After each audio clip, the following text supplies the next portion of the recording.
Yeah. Cold shit.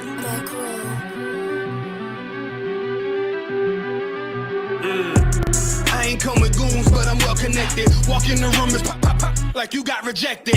Let me see if you qualify or not. Spinning up in a tinted truck, riding around your block. Busy man. I get a word, he ain't this shit from top to bottom like a motherfucking ceiling fan. Hopping out the rental van, on my way to LAX. Brothers out in Cali and they killers out of every set. But I ain't crippin' on no blood. One West, all my niggas got it out the mud. Put your face on a t-shirt, memory of niggas acting tough on them songs, that's the drugs. I don't need no cases, all my pistols clean. So now I weigh my options, used to use the triple beam. Used to get the wop, mix it with the nicotine. Now I travel state to state and put on for my team. The fuck wrong with them? Ain't on my level, I should let my dog get them. I see niggas and they feelings, I don't feel them. Keep the Glockin' with me, it was like a ball with it. Me at the end, I gotta stay patient. They hate me, Lord, I gotta stay dangerous. You one of them? Yeah. What's the problem? I'm Wild West, go to war with everybody. Cut the grass for the snake, fuck the gossip. Front line with them soldiers, that's my posture.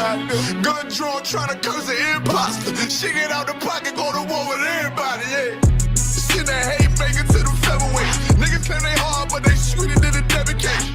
Hold on, think it's time to introduce. I'm a man and a beast and a step and a rope. Hold on, and a G and a soldier and a mover. Hold on, and a killer and a prophet and a shooter, nigga. Trying to stay humble, my shit crazy. Cold leader, need the blue stripes, no brick break. Can't be serious, you a funny boy, young fly. Look wrong, must be a dummy, I ain't gun shy. Fuck that little bitch, she a hook. Niggas swear he the go, bring him to the bush. To the bush. The fuck wrong with him? Ain't on my level, I should let my dog get him. Niggas in their feelings, I don't feel them. Keep the Glockin' with me, it was like a ball with it. Be at the end, gotta stay patient. They hate me, Lord, I gotta stay patient. You one of them? What's the problem? One West, go to war with everybody. I'm from Philly, you get hot, you catch a cold case. I'm one West, these brothers trying to set my soul straight. They done turned me to a prophet from a demon, and I'm locked in this shit and I ain't leaving. Ski mask transform to war mode like I'm Voltron. Stamp on my head and my chest from the most high. Put something tight around your neck like a bow tie. Got my niggas waiting charged up like they phone died. Red letter, drip clean, it looks so fly. Claim he riding, that's why I left his ass roadside. He gon' die, skyscraper to a nosedive. 9mm plus P, fuck a 4-5. The fuck wrong with him?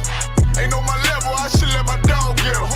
I see niggas and they feelings, I don't feel them. Keep the Glockin' with me, it was like a ball with it. Be at the end, I gotta stay patient. They hate me, Lord, I gotta stay dangerous. You one of them? Yeah. What's the problem? I'm Wild West, go to war with everybody.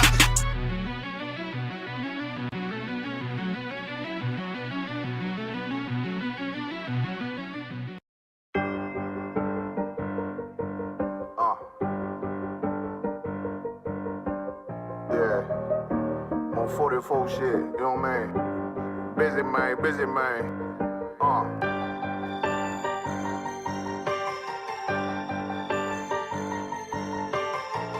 Look, when that shit drop, you step all the way on their neck, step on their neck and their head with that shit.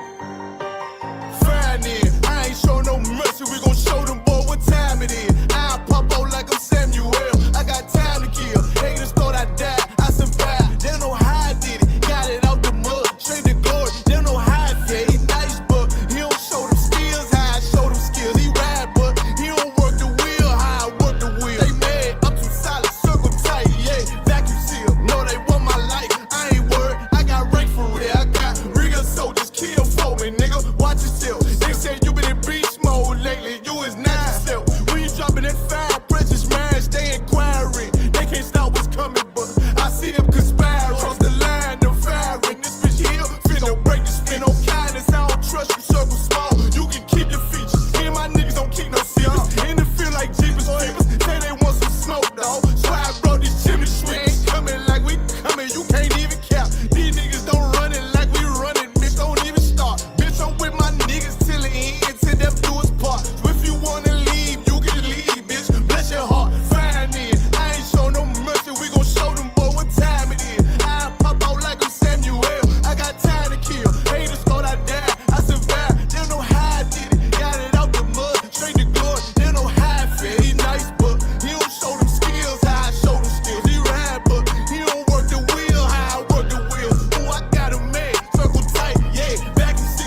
They had that shit on lock till I snapped on them like bone cutters. You cannot play both sides, gotta choose your colors. See him throwing that one up with that W, that's my blood, bro. Fine in. I ain't show no mercy, I'm gon' show them boy what time it is. I pop out like I'm Samuel. I got time to kill. Haters thought I died, I survived. They don't know how I did it. Got it out the dust, straight to glory. They don't know how I feel. He's nice, but he don't show the skills how I show the skills. He ride, but he don't work the wheel how I work the wheel. Ooh, I got a made, circle tight, yeah, back and seal. Said they want my life, I ain't worried. I got Ray for real.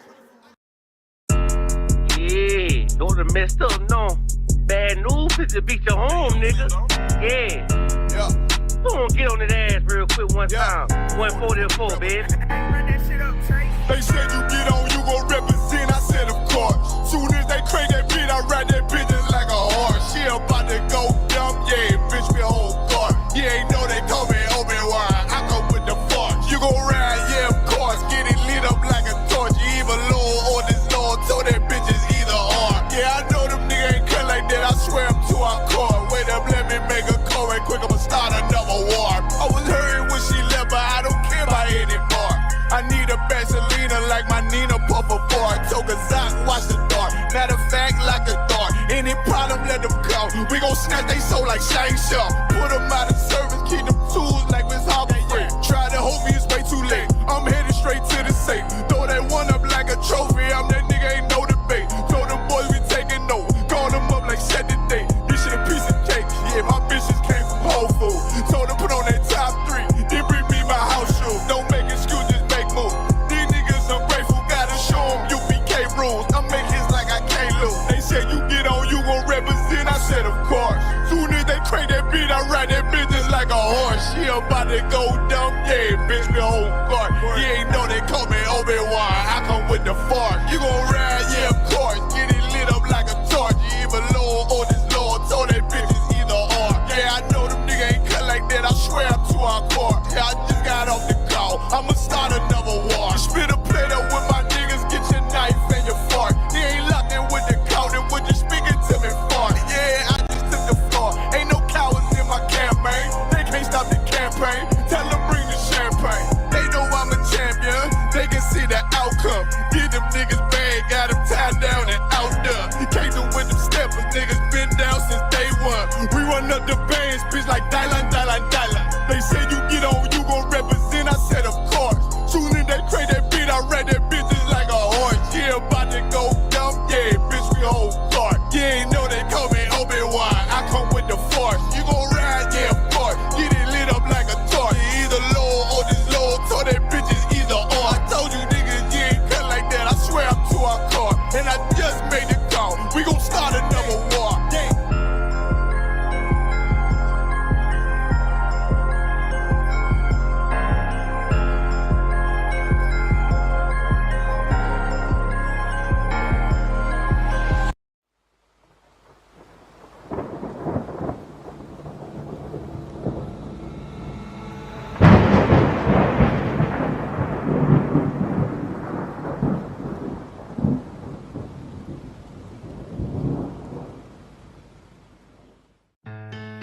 West till they bury me. I'm one west till they bury me. I'm one west till they bury me. I be one west to the death till they bury me. One west till they bury me. I'm one west till they bury me.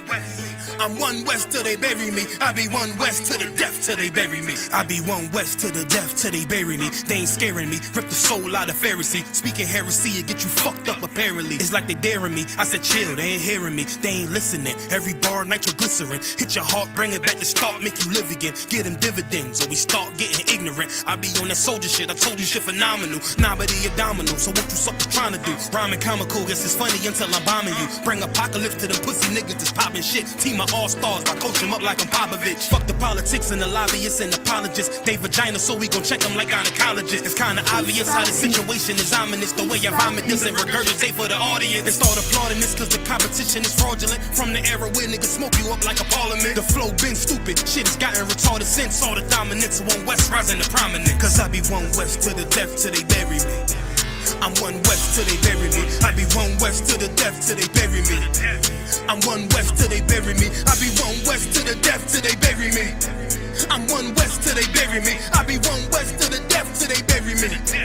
I'm one West till they bury me. They want a nigga quiet, mute my maneuvers, but I ride like I got Groupons for Uber. Rhymes hard like they been viewed by Medusa. 9 milli Luger, 17 in the Ruger. Only need a few to sit up in your medulla.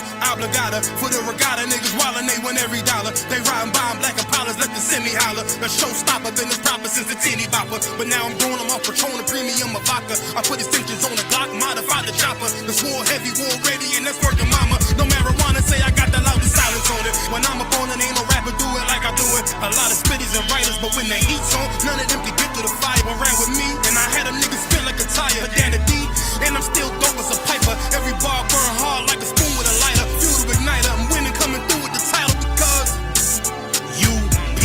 I be one West to the death till they bury me. I'm one West till they bury me. I be one West to the death till they bury me. I'm one West till they bury me. I be one West to the death till they bury me. I'm one West till they bury me. I be one West to the death till they bury me. I'm one West till they bury me.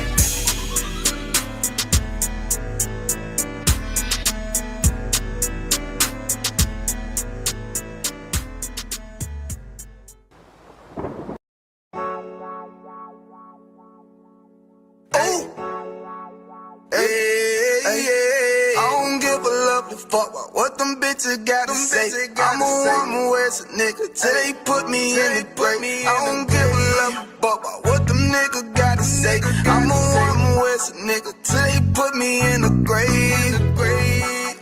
I don't care about what they say. Hey. Fuck with my Akima, fuck with my sisters, then I got a problem, I'm never gonna miss you. I got 100 hanging out the AR, I got a 50 hanging out the pistol. He say it's corner, I'm just being realistic. I be on them corner posted with the realest. If it's the Sabbath, then we going fishing. I'm reeling them in, that's a God-given mission. I'm really on 10, but I'm stamped in the pistol. I get the order, be glad of this mission. Hebrew Academy graduate, nigga, training, go through the baddest conditions. I don't fuck with none but the baddest of bitches. She righteous, submissive, she glad to be with me. Had that thing Putin like that, man, niggas, she know I'm a prophet, she glad to be listening. Disrespect, I ain't having that shit, tell her go make some business from scratch. She bitchin' the different breed of black men. We don't do the back bend. I remember back when I was really trapping, trying to get the racks in, selling dope to black men. But now I'm trying to make it straight. Like, don't forget about my face. We standing up straight, can't fold us. Too heavy, the world won't hold us. Go get you some rank, I told you. Line up in these ranks, we sold you. You can take that to the bank, we focus. Ooh, how many times must we remind you? One body, one way, some break off, but never take off as a flex. When the law with you ain't no up next, it's just us, nigga, that's that on that. All that weak shit, that ain't no threat. Say you won't beat, bitch, with that ain't no sweat. We with all that, The Lord called a nigga out the world, I responded and called back. Oh Lord, and everything that they stole from us, fuck that shit, we want all that. Them niggas snitching and they act like bitches. That's why we unaffiliated with them. They killing women and they fuck with sisters. That's why we unaffiliated with them. They telling lies, switching up the doctrine. That's why we unaffiliated with them. They ain't gon' ride until they die, so that's why we unaffiliated with them. Come on the command and general, YAHANNA, we unaffiliated with them. Like they tongue and they say they keep that shit 100, we unaffiliated with them. They telling lies, switching up the doctrine. That's why we unaffiliated with them. They ain't gon' ride until they die, so that's why we unaffiliated with them. That's why we unaffiliated with them. I cannot fuck around with fake niggas. We taking ground when we in your city. You better hide the women, hide the liquor. Keep that bitch on me, please don't butt the system. Don't be a fool and be another victim. Say you a goon, you just another Christian. How you my brother, you ain't in here with me. We in the gutter, deep down in the trenches. We with them niggas locked up in the prison. Black and Hispanic, Native American, Indian. We ain't just talking shit, but we living in it. We be everywhere, you can't miss it. And we be fresh as hell, take a picture. And we professional with the scriptures. Play, we gon' scratch them, yeah, we some killers. These niggas trippin', they mind blown. Swear business, forgive me if I'm wrong. I don't think they pause when niggas say that they be looking for niggas to slide on. The slide that I know about is when I assemble the group with the slide on. Real, I get the order, you know that it's slaughter. See me and my niggas gon' die. The bigger the better for kingdom of heaven. You niggas get wet up by me cause I'm fed up. I rep UPK. My niggas won't let up. Got choppers, got nines, AKs, Berettas. You say you don't like me, you say you won't fight with what me and my nigga like, bitch, whatever. You say you don't like me, you say you won't fight with what me and my nigga like. My nigga like them niggas snitching and they act like bitches. That's why we unaffiliated with them. They killing women and they fuck with sisters. That's why we unaffiliated with them. They telling lies, switching up the doctrine. That's why we unaffiliated with them. They ain't gon' ride until they die, so that's why we unaffiliated with them. Come on the command and general, YAHANNA, we unaffiliated with them. Like they tongue and they say they keep that shit 100, we unaffiliated with them. They telling lies, switching up the doctrine. That's why we unaffiliated with them. They ain't gon' ride until they die, so that's why we unaffiliated with them.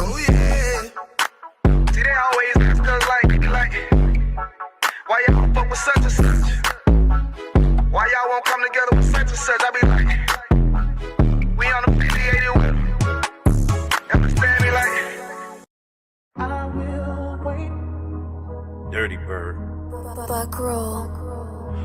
Not no more. It's shocking. Yeah. I've been feeling how I'm feeling like. Fuck how niggas feeling, I've been waiting my turn. Walking through the pits of hell, still feeling the burn. At 3 in the morning when I'm tossing and turning. Shorty gripping me tight, tell me it'll be alright. I'm gripping the pistol, having visions of death. Yea, though I walk through the valley of death. I'm in the alley with the scully on tilt. I'm ready to pull his homie, conflicted in heart. Spent too much time in the midst of the dark. I'm itching in this truth just to play my part. On a Saturday in the depths of the dark, where the zombies walk. Times Square, let the scriptures bark.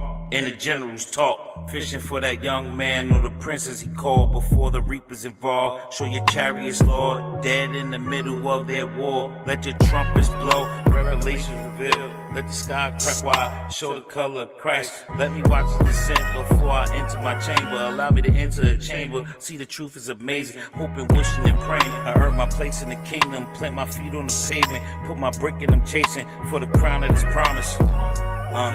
For that crown of this promise. Right, sure 144. Sure is. We wait for instructions and orders in these truths, man. Wise man once told me seek counsel. Never rely on your own understanding. It's not. This UPK, the heart different. Black on black boots ain't forces to walk different. Muscle energy, the 1,000 to spark different. And learned about the scriptures from generals taught different. Game bred pit with grip, the bark different. Priests and officers, we captains to talk different. Prophesy to the wind, and I endure to the end. Strap, cause niggas rock Christ, and ain't nothing to him, but check it. In your city, we them niggas on the corner. And all black changed men that put away the former. We militant, disciplined as niggas that's in order. We shield swinging off our neck and fringes on the borders. Born rugged in these streets, learned the codes in the politics. And I ain't wait for the Lord, he got me out of it. Hood nigga, hard knock alumni with scholarship. Big Glock was up on my hip, up in them colleges. And you ain't saved if you a Christian and you waiting on it. Heaven not by observation, go and take that moment. Cause your faith is in your work while you debating on it. I'm enduring to the end, this Glock ain't got no safety on it. Sure don't.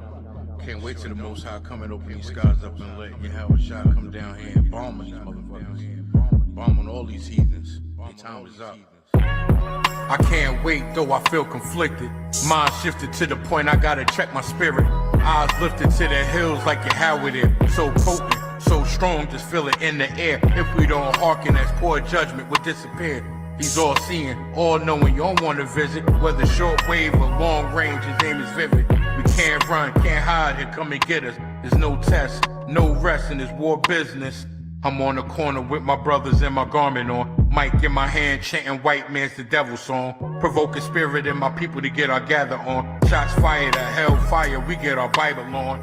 Wanna eat, find the menu in Leviticus. Learn to walk, talk scriptures here, this is how to fish. Hit the ground, running hard. We staying on our jaw, cause Babylon is falling. Like the song that we made for y'all. We live and die for this shit, there's no plan B. We the Lord's sheep, the Lord's chosen would never flee. If it's not for the Most High, we would never be. Never be. Stand the fuck up, or sit the fuck down. Either you winning or you losing. Somebody telling the truth and somebody telling a lie. Who telling a lie? Wake the fuck up. Keep it moving, keep it pushing.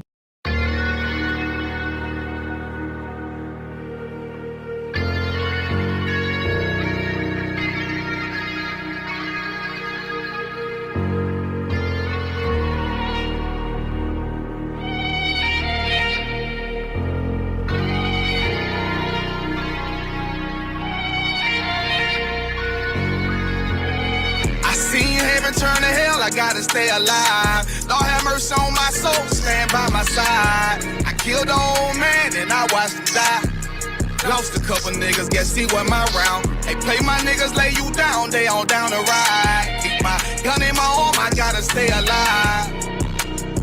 I gotta stay alive. Keep my gun in my arm, I gotta stay alive. Tell me we don't live in hell. My brother doing 55 in that cell. Nigga claiming he your round here spin shell. Same nigga you put on to hit the standing tail. How the fuck you turn your back on a nigga that love you? Treat your kids like my kids, treat you like a brother. I told my dog let's leave the streets to serve the Most High. He said, fuck that shit, he trying to sell another pot. His daddy killed him, put him in the trunk, set him on fire.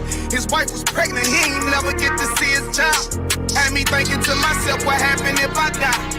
Look my babies in the eyes, I gotta stay alive. I put my ego on the shelf and my pride to the side. I'm with some niggas who gon' step and got God on their side. Got in the ISUPK, they keep asking me why. As I do the work of the Lord, I gotta stay alive. Face the east, pray alive. I seen heaven turn to hell, I gotta stay alive. Lord have mercy on my soul, stand by my side. I killed the old man and I watched him die. Lost a couple niggas, guess he wasn't my round. Hey, play my niggas, lay you down, they all down the ride. Keep my gun in my arm, I gotta stay alive. I gotta stay alive. Keep my gun in my arm, I gotta stay alive. You ever pump a pack with a snake by your side? Yes, I See did. the man reach out to God before he died? Yes, I did. I know the Lord forgive us for these sins, but I'm starting to think the kingdom of heaven is for these kids. I told my daughter, there's one man in your bed, I won't stand for left. For my son, I hit your head on that fragile leg. I lost some niggas to that dope, I lost niggas to the feds. Remember Jono try to stick me for that cheese on that bread, yeah, I was thuggin' with Lucky and that nigga left me for dead. Endure to the end, cause I listened to what was said. Mother told me she loved me when she was sick up in the bed. I was running them streets, but the truth made me a man. Shit, I don't really speak, cause she'll never understand. That's why I ain't even tell her about these voices in my head. I'm still trying to manage my anger like Uncle Craig. I seen heaven turn to hell, I gotta stay alive. Lord have mercy on my soul, stand by my side. I killed the old man and I watched him die. Lost a couple niggas, guess he wasn't my round. Hey, play my niggas, lay you down, they all down the ride. Keep my gun in my arm, I gotta stay alive. I gotta stay alive. Keep my gun in my arm, I gotta stay alive.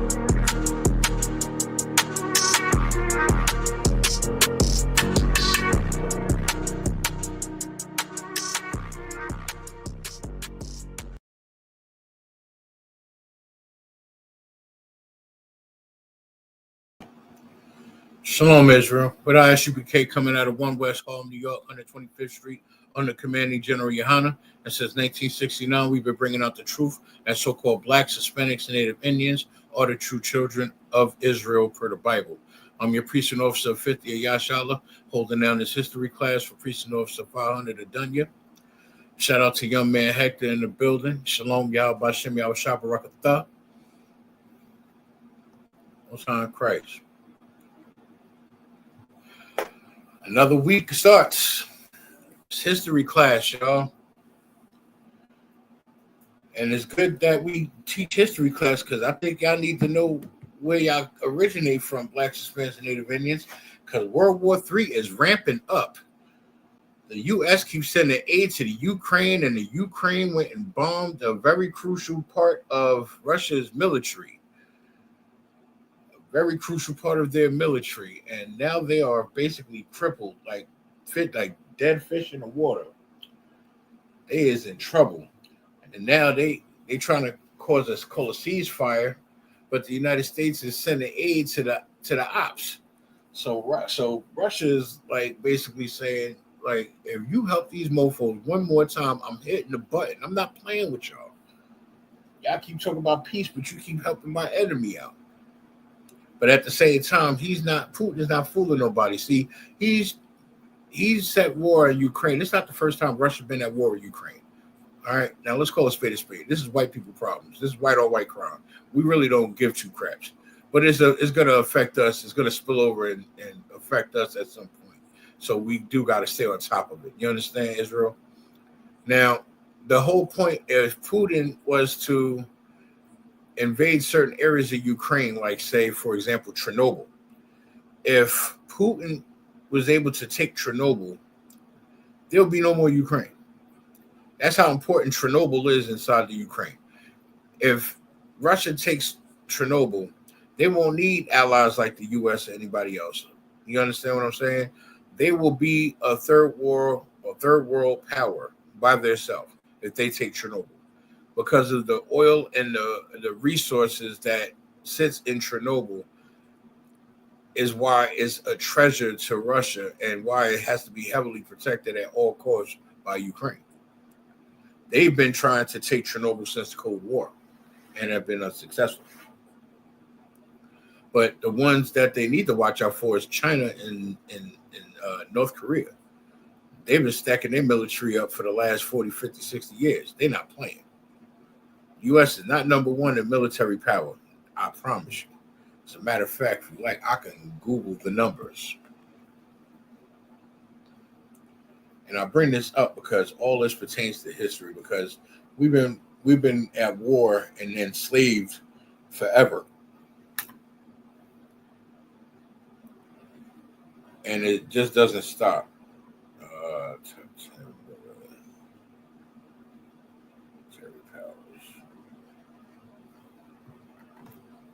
Now, here's the top 10 most powerful militaries in the world, according to Global Firepower.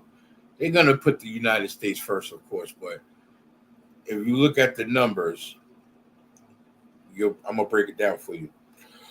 So, United States, Russia, China, India, South Korea, United Kingdom, which is the UK, France, Japan, Turkey, and Italy. United States consistently ranks as the top global military power due to its extensive defense spending, advanced technology, and global reach. Number 2, Russia. Despite ongoing conflicts, Russia maintains a strong military presence with a significant nuclear arsenal. China. Number 3, China's military is rapidly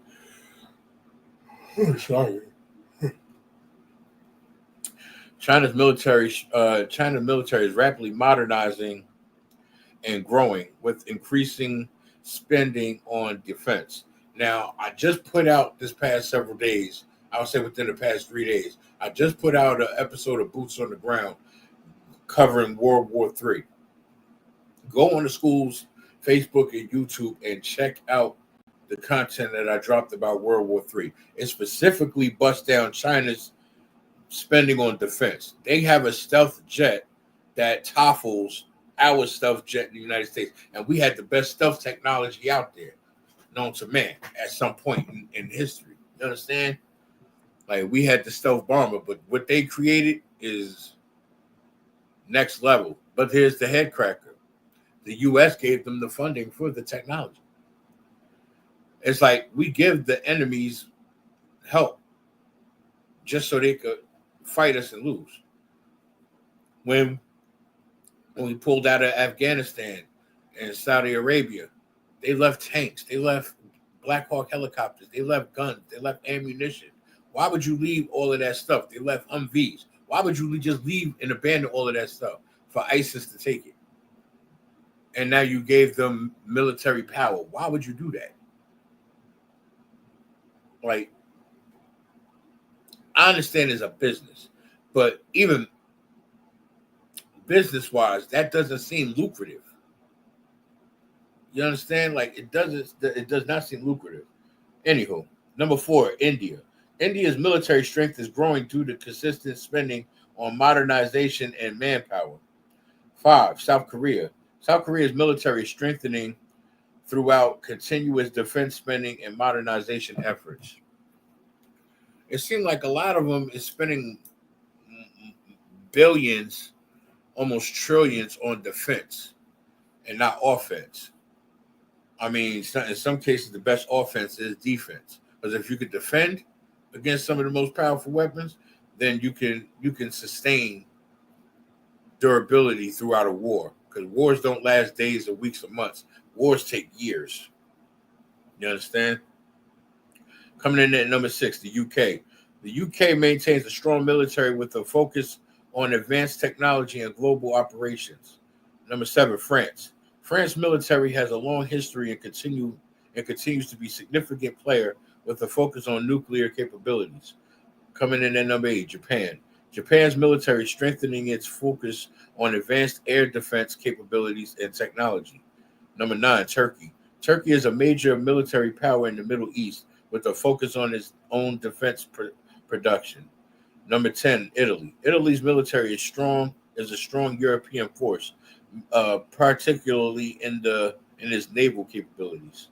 And then on notable mentions, Germany. Germany's military is significant European power, known for its advanced technology and engineering. Brazil. Brazil is a significant military power in South America with a growing focus on defense. Saudi Arabia. Saudi Arabia is a significant military power in the Middle East with a focus on regional stability. And Israel. Israel's military is a small but powerful military with a focus on advanced technology and regional defense. I bring this out to say this. World War III is in the midst. You understand? And if we don't pay attention to it, everybody in the world talking about, oh, we want to see signs and wonders. We want to see miracles. We want to see a miracle survive this onslaught that's coming. You understand? What was I slacking? What was I looking for? Oh, okay. Slacking.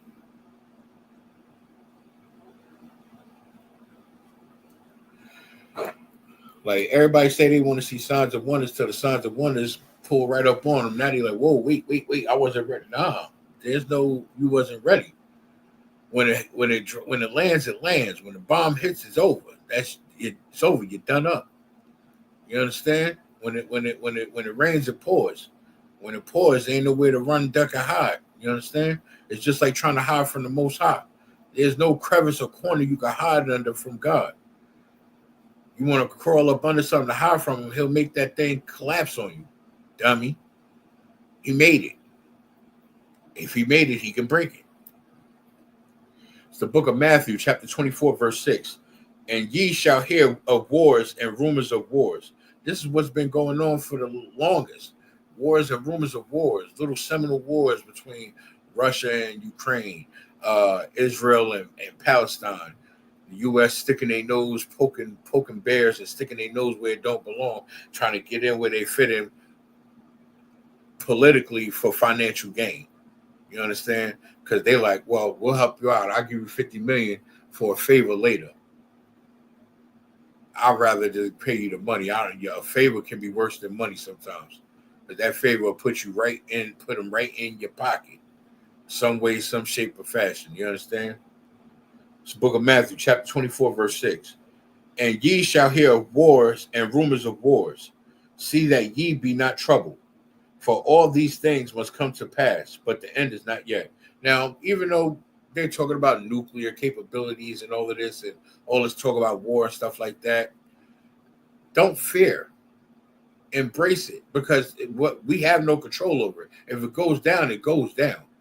Only thing I can tell you is make sure you in this truth and you praising the Most High and serving him well and putting your bricks in, doing his work. Because this ain't for a Yahshala. This ain't for the, just for the ISUPK and the Commander Journey Honor. This is for the Most High. This is for our King, Yahweh Shah Mashiach.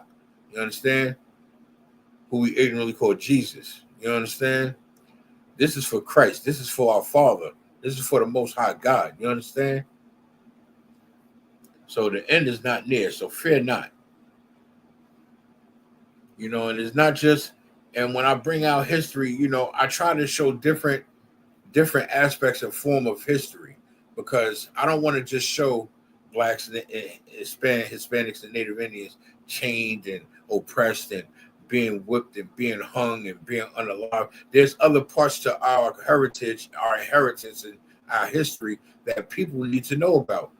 You understand? Even in the midst of the slavery that we endured, and even in the midst of the oppression that we endured, we had some of the greatest goddamn minds known to man. We created every goddamn thing out here, other with the exception of the Most High God creating this earth and the people in it. We created a lot of these, over 90% of these man-made creations. We built it. And you know what happened? Because we're considered 3/4 of a human in their U.S. Constitution, they wouldn't allow us at certain periods in history to get the patents so we could own it and get the credit for it.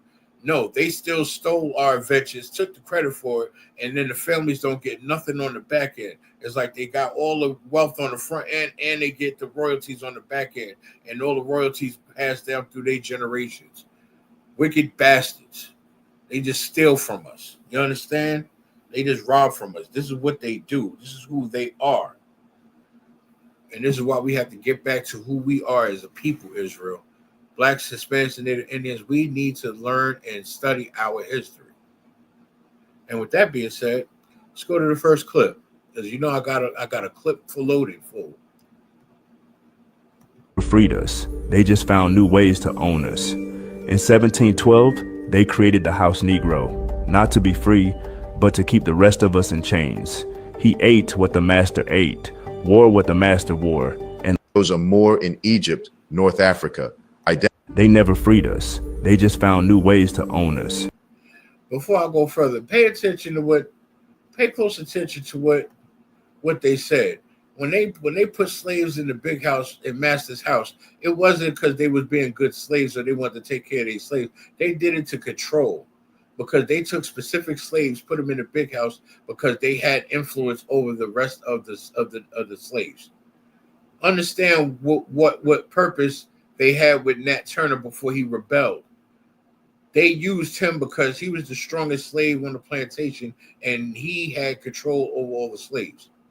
He was able to reach them in ways that the master couldn't whip into them. You understand? And once they gave him that Bible and told him to read the Bible to them, in his spare time, he read parts that master told him not to, and he learned that book was for his people. So he used to sneak the slaves out in the fields at night and teach them the law, statutes, and commandments of God. That's how the rebellions began in the first place. But I'm going to get back to this clip here. In 1712, they created the house Negro, not to be free, but to keep the rest of us in chains. He ate what the master ate, wore what the master wore, and loved the plantation because he got to sleep in the big house.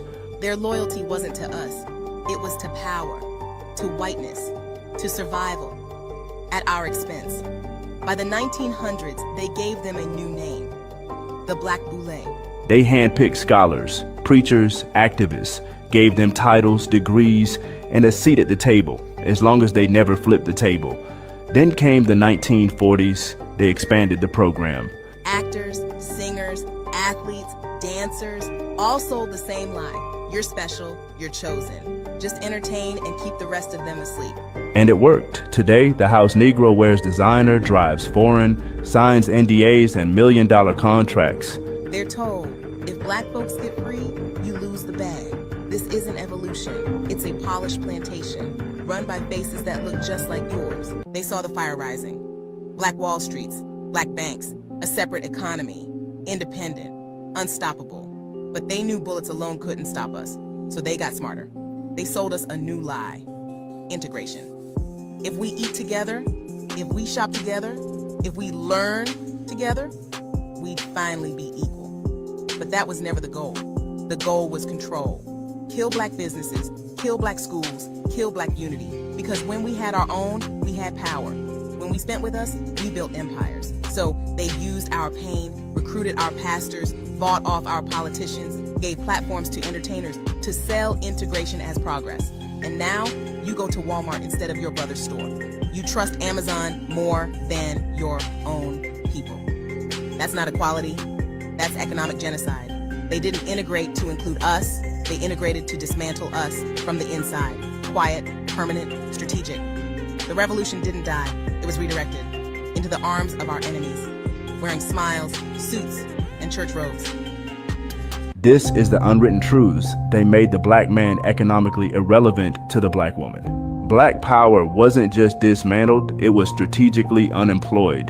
HVAC jobs gone. Plumbing, welding, mechanics cut overnight. Black men were fired in waves, then locked out of retraining. Meanwhile, prisons opened their gates. The same hands that once built America were now handcuffed by it. Black women were offered help, but only if the black man wasn't in the home. Section 8, WIC and grants all came with one condition. He had to disappear. She was told he was dead weight. He was told he was worthless. They broke the household, then blamed the culture. They never freed us. They just found new ways to own us. In 1712, they created. You understand what that said, blacks, Hispanics, and Native Indians? Do y'all comprehend what that video brought out? I brought out just now. Do you know what that meant? That video was to show what we're dealing with in today's society. They are the ones with holding all the cards. They are the ones that are in control. They are the ones that run this MF. You understand? If you don't, I'm gonna make sure you do before the end of this class. They run this. This is why we need to know our history, and we need to know our God, and we need to know these laws, statutes, and commandments. It's the book of Job, chapter 8, starting at verse 8. For inquiry, I pray thee, of the former age, and prepare thyself to search of their fathers. Meaning, we have to search for the history of our forefathers so we can know who the hell we are and where we need to be and how we need to stand and how we need to live. Because if we learn what our forefathers did and who they were, then we can know who the hell we are and know where the hell we're going. Because if not, we're just going to stay walking around this maze like a rat looking for a piece of peanut butter or cheese. Getting caught up in the system, getting caught up in the control. After watching that clip, I think about that movie Django. You understand? It was a reason why Django had such a vain disgust for Samuel L. Jackson in that role he played, because he was worse than Uncle Ruckus from the Boondocks. Like, when Master said he's sick, he said, "We's a sick boss." Like, mind, understand something. He was an old slave. Samuel L. Jackson's character in that movie was a very old slave. He was a slave for that. His slave master now, that's the son of the original slave master he was slaving for. You understand? That's why he in the position he in. He get to stay in the big house because he got control over all the niggas in the field. You understand? All the house Negroes that don't live in the big house with Master, he got control over all of them. And that's why he didn't like Django. Django was a free man, a free black man coming to do business, but really secretly trying to free the slaves. You understand? They trying to see if they can finesse the slave master. And then it turns out that they end up having to take them up out of there. You understand? And get them slaves up out of there. Plus, Django was looking for his wife that was kidnapped and re-enslaved, because I believe she was free around the time he was free. You know what I'm saying? So, it's always going to be a little love story behind it, for cinematic value. But at the end of the day, we have to search for our inheritance. We have to search for these laws, statutes, and commandments. We have to search for our fathers. You understand? Verse 9. For we are but of yesterday and know nothing, because our days upon earth are a shadow. We are only a speck of yesterday, because we're remnants of our former selves. We're remnants of the people before us. You understand? Like, we are but of yesterday and we know nothing. We don't know nothing. We don't know who we are. When we're in the world sitting there eating roaches of the sea, frying up shrimp, eating them damn sea roaches, smoking weed, cigarettes, popping E-pills, and all of that garbage, we all caught up in the matrix. And they just supplying us like, keep getting high. Don't worry about what we doing over here. It's none of your business. While they taking us to the goddamn cleaners for millions, down to our social security number. You understand? Like, they are robbing us blind and trying to get us up out of here at the same time. It's like they control us, they manipulate us, they make millions off of our labor. And then if they feel we're no good to them, they start unaliving us at massive rates. You understand? It's what they do. I can't explain it, but this is part of who they are. And this is why we have to inquire about the former age, our forefathers, because we're just only but of yesterday and know nothing. You understand? Verse 10. Shall not teach thee, meaning, shall we not teach the youth? Shall we not teach our brothers and sisters, whether our age, older or young? Should we not raise up the dead? Shall we not raise up a people so they can know who the hell they are? Should we not tell them? Should we not teach them? Verse 10, shall not they teach thee and tell thee, and utter words out of their heart, meaning their mind. When they say heart in the scriptures, it means your mind. Your heart is an organ that pumps blood. Your mind is where everything comes from. Your mind is where to play tricks on you, Israel. You understand? Let's see where we at. You know, the oppressor is the devil that the Bible speaks of, y'all. The oppressor is the goddamn devil.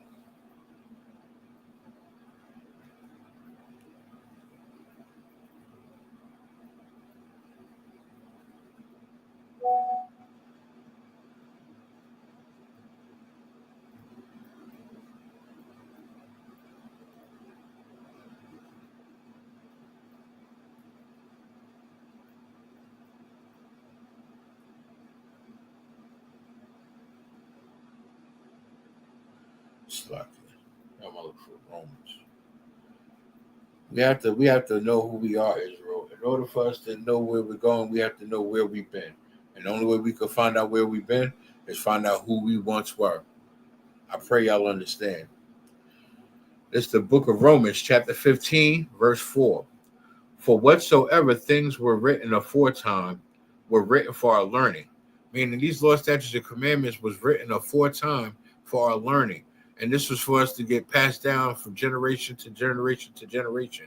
For us to serve our Father and to do the work of thy Father. You understand? Because you're either going to be a child of the Most High, or you're going to be wicked, a wicked, disgusting piece of garbage like Satan, and you're going to be a son of the devil. You understand? Because there's a scripture that says, ye are like your father the devil, and the work of the devil ye shall do. Meaning when you have a wicked spirit upon you, you're taking on the temptations of Satan. You understand? And you become his. Instead of serving the one that created him, you're choosing to do his bidding and be a knucklehead and sin. You understand? This is why it's imperative that we study these laws, statutes, and commandments. This is why it says, this is the book of Romans, chapter 15, verse 4. For whatsoever things were written aforetime were written for our learning, that we through patience and comfort of the scriptures might have hope. Meaning these laws, statutes, and commandments is our salvation. It's our refuge. It's our path to hope. We won't have to keep getting drunk out of our mind and getting high and blasted out of our mind to escape the reality that we're goddamn oppressed. You understand, Israel? We are an oppressed people. We are beaten down. We are worn down. We is beaten bad into a fine powder. We as a people are destroyed. You understand? Because in the book of Hosea, chapter 4, verse 6, it says, my people are destroyed for lack of knowledge. For those that, for we reject the knowledge, the Lord will also reject thee. When we reject the truth, when our friends in the world, when they hear us talking this, you know, and they reject it, that's what that means. You know, when we out there prophesying to the wind on Broader Market or Town Square or wherever the hell we at, and people that know us walk by and they see us out there prophesying to the wind, they hear what we talking about, but they want to keep it pushing. They about to go get them an eighth and go sit down and go roll something up. You understand? That's just what they do. Like, is BS. This is why we need. This is why we need the law, statutes, and commandments. As Blacks, Hispanics, and Native Indians, we need these laws. We need these commandments because we lack discipline. We lack structure and order. And in order to have structure and order, we need these law, statutes, and commandments, because if you're keeping the law, you're living perfectly. Because the law is going to tell you what to do, what not to do, what to eat, what not to eat, how to dress and how not to dress. You understand? How to treat yourself and others, and how to love yourself and others. It's going to teach you everything. It's going to tell you stay out of the way of the heathen. Do not take upon their customs or partake on their sin. This is why the laws are perfect, because it keeps us clear out of the way of the heathen. And by keeping the law, statutes, and commandments, it teaches you how to navigate through Esau's kingdom. So you don't got to sit there and keep kissing a white man's ass seeking their approval when all you're going to do is be their hand bone.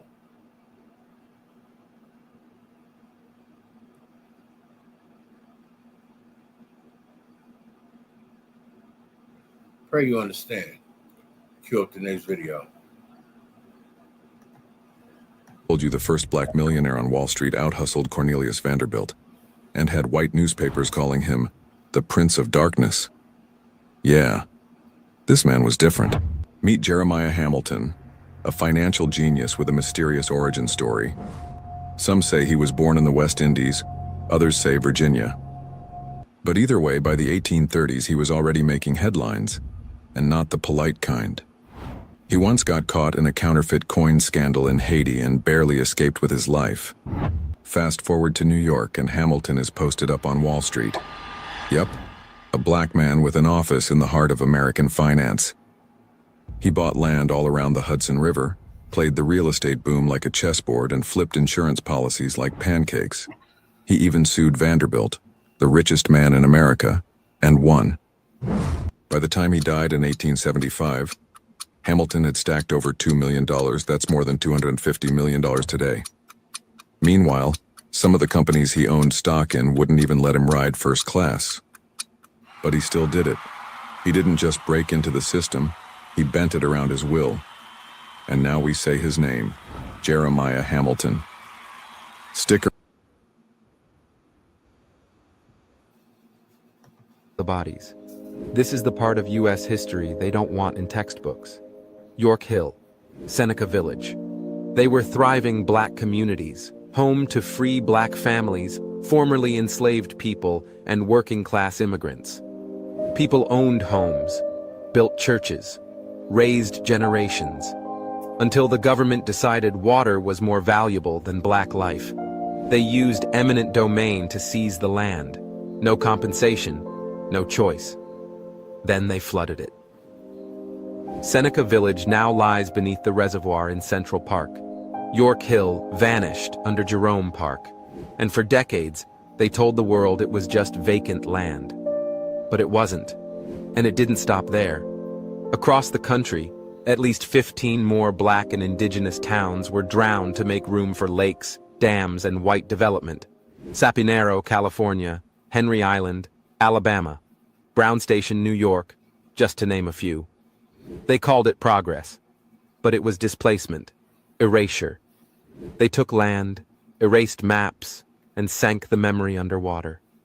No reparations, no markers, no recognition. But the truth didn't drown. And this is only the beginning. We're building a full series to uncover every one of these towns, city by city, story by story. Because memory is resistance, and remembering is a form of justice.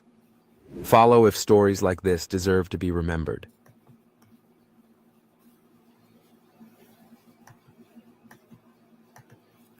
You know, Israel, the more I get into learning history and teaching it, I get even more baffled that more people don't try to indulge and find out about this stuff. Like, this is some really cool stuff. Learning about the first black millionaire. You understand? Learning how a black man restructured how Wall Street deals with stocks and stuff to this day. We create everything. They can't live without us, but they can't live to be our servants. They have to have control over us. They want to use our genius, our hard work, our the sweat and blood and tears off of our back, so they can remain in control and keep us under a footstool beneath them, and they take all the credit. We built the stoplight. They created the light bill. You understand? We created the first extendable ladder for firefighters. Do the black man that created that get the credit? No. What about the first female firefighter? If you ain't tuning into these history classes, how you gonna know that there was a female firefighter back then, and the only one, and they didn't, and the men didn't even want to help her, and she thugged it out. But you're not gonna know it unless you look it up, and you're not gonna be able. At some point, you're not gonna be able to Google Black history because they're trying to remove it from the books. But you know where you can go?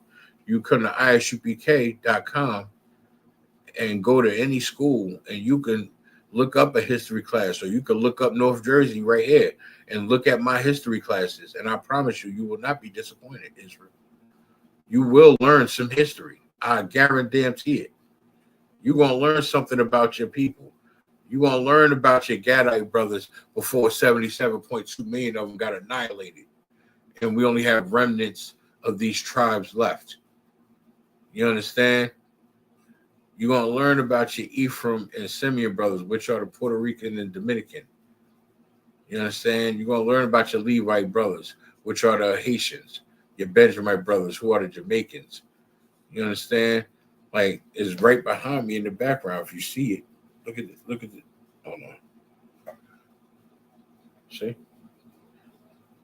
Seminole Indians, Argentina to Chile, Colombia to Uruguay, North American Indians, Cubans.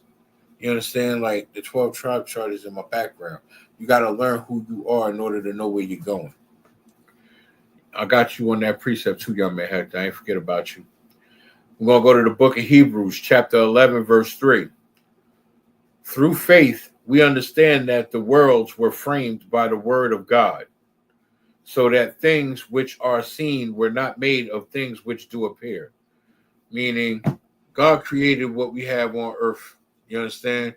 Not man, God. Because without God creating the man wouldn't have been able to create anything without the okay from the Most High. God gave Adam dominion over the earth. You understand? Now, what Adam did with the dominion, as long as it was righteous and it was to please the Most High, he was allowed to do it.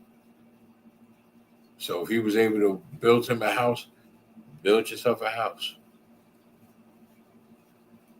You understand? Like, through faith, understand that the world was framed by the word of God. The word of God built this world, frame by frame, piece by piece, spirit by spirit.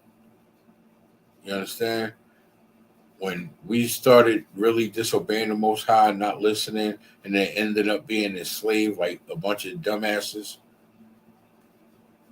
instead of following him, we wanted to do what we wanted to do. That's how we ended up in slavery. Not doing what your father tell you to do. This is why Eve ruined it for all women, all Black, Hispanic, and Native Indian women. She ruined it for all of y'all. This is what happens when you don't listen to your father. You understand? Same thing for today's society when you're growing up and don't have a Black, Hispanic, or Native Indian father in the house. We have to learn to be more obedient, Israel. We have to learn how to sit down, shut the hell up, and take notes and learn. That's the only way we're gonna get it. You have to look at it as your cup being damn half empty. Look at your cup as being empty. Get it filled. Like they say, you are what you eat. You are what you ingest. If you ingest healthy stuff like the law, statutes, and commandments for nourishment, you will be a healthy person spiritually. If you ingest these law, statutes, and commandments into your diet and live them, spiritually, you will be extremely a healthy person. You understand? And it's going to exuberate through your physical. You're going to be more active. You're going to do things with such a zeal that is going to be undeniable. I pray I'll understand. It's the book of Romans, chapter 8, starting at verse 30. Moreover, whom he did predestinate, them he called, and whom he called, them he also justified, and whom he justified, them he also glorified. meaning you can't do nothing without the okay of the Most High. If the Most High called on you, you were chosen. You understand? And if you was raised up to be a priest, like I was raised up to be a priest, then you also were justified. You understand? And then once you're justified by putting in his work, showing thy works, proving that you love the Most High God, you were glorified. You see how easy that worked? Verse 31. What shall we say to these things? Meaning, what shall we say to this? Is it not true? Does God not have the will? You understand? And it says, if God be for us, who could be against us? Meaning, as long as we got God with us, who the hell is going to oppose that? Who is going to go against that? You know who? The heathen. Because they don't run with God. God wasn't on the earth to serve y'all. God specifically said in Deuteronomy chapter 7, verse 6, for art thou an holy people unto the Lord thy God. You understand? Holy meaning separate. We are a separate people unto the Lord thy God. The Lord thy God has chosen thee to be a special people unto himself. Again, showing possession, showing that he owns us. We are his special people. Like pieces on the chessboard. We are each individual piece. We mean something to him. So he can't afford to lose any pieces. You understand what I'm saying, Israel? And I don't want to lose myself, but basically, as long as we have the Lord with us, who's going to go against us? Because if anybody else believe in a different God instead of the God of Israel, they'll get mocked. Well, what is your God going to come and do? Your God ain't going to do nothing. But we serve our God, and our God takes care of us spiritually. I pray y'all understand, Israel. As long as we got the Lord standing with us and we doing the Lord's statutes and we carrying out the Lord's statutes and commandments, there's nothing that the Lord won't do for us. Understand that, Israel. There's nothing the Lord won't do for us. All right, moving on to the next video. John Hanson was actually America's first black president, not George Washington. This Maryland leader served as president under the Articles of Confederation in 1781, 8 full years before Washington even took office. The Continental Congress officially called him President of the United States and Congress assembled, but somehow his story got completely erased from history books and currency. Makes you wonder what other presidents we've forgotten about. Its government didn't stop killing black leaders because they had some moral awakening. They stopped because they didn't need to anymore. Once they wiped out the radicals, Malcolm, MLK, Fred Hampton, all of them, the revolution got cut off at the knees. After that, why waste a bullet when you can just kill a movement before it even starts? By the 80s, they swapped out black power for black profit. They handed out a few golden tickets, made sure there were just enough rich and famous black faces to sell the idea that the system works. Instead of liberation, they handed out contracts, endorsements, executive positions. Instead of black power, they gave them black excellence. And look, ain't nobody saying black folks shouldn't be successful. But success inside the system is not the same as dismantling it.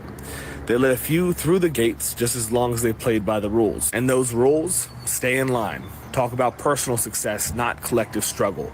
Build a brand, not a movement. They don't got to assassinate anyone when they can just buy them out. Or better yet, turn them into a joke. Look at what they did to Colin Kaepernick. Stood up for something, got blackballed out of the league. Angela Davis spent decades on FBI watch lists. Fred Hampton, they learned their lesson from him. Don't let him get big enough to matter in the first place. So now they just lock them up before they can get too loud. Call them terrorists, call them extremists, turn them into a headline, a mugshot, a social media circus. And for the rest, they dangle the American dream in front of them like a carrot. Work hard, climb the ladder, keep your head down, but for whose dream? Black median wealth is projected to be 0 by 2053. They never fixed redlining, they just rebranded it as gentrification. They never ended Jim Crow, they just turned it into mass incarceration. More black men in prison today than there were enslaved in 1860. That ain't a coincidence, that is by design. But the thing is, this ain't just about race. Yeah, black folks got the worst of it, but they ain't the only ones caught in this machine. They keep everybody distracted. Working class whites, Latinos, immigrants, poor folks of every shade, fighting each other while the real power stays untouched. They convinced half the country that a CEO with their skin color is their ally, while their own neighbor is the enemy. Divide and conquer, same as always. So the real question ain't what happened to the movement, it's how do we bring it back? Because if they don't have to kill revolutionaries anymore, that means we already lost once. And winning again? That ain't gonna look comfortable. It ain't gonna look polite. The next wave of revolutionaries are gonna seem too much at first. Too radical, too angry, too unwilling to compromise. But that's the only way to go forward. The civil rights movement was called extreme in its time. The labor movement was called un-American. Every fight for freedom has been smeared before it's been won. So what's it gonna take? Because if history's got anything to teach us, it's that nothing changes till people get real uncomfortable. The system don't break itself. The question is, are we ready to... Who became Emperor of Haiti, Jean-Jacques Dessalines, was born into slavery but rose to lead Haiti's revolution, defeating Napoleon's troops and declaring independence in 1804.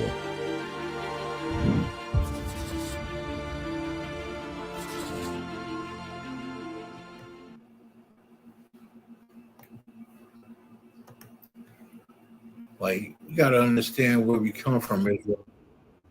We are some dope people.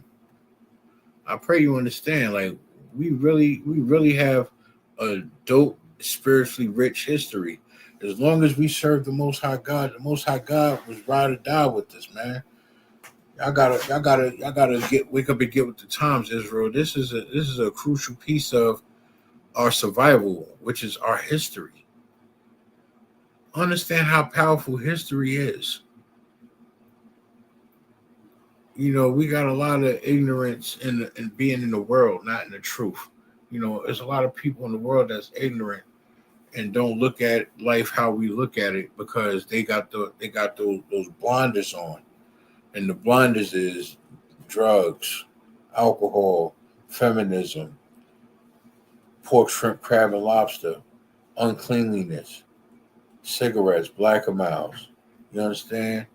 They have those type of blinders on, and they're being manipulated and controlled by the powers that be in the world, and by society and by social media and the standards that they put out there for people to uphold to keep us mentally trapped in.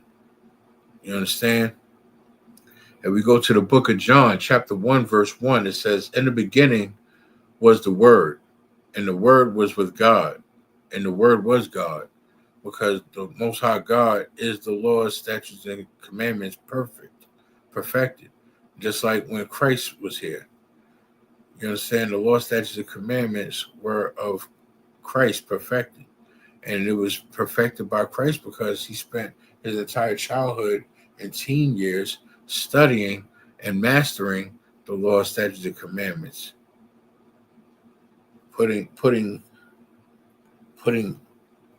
everything together in a book. The Bible is a history book.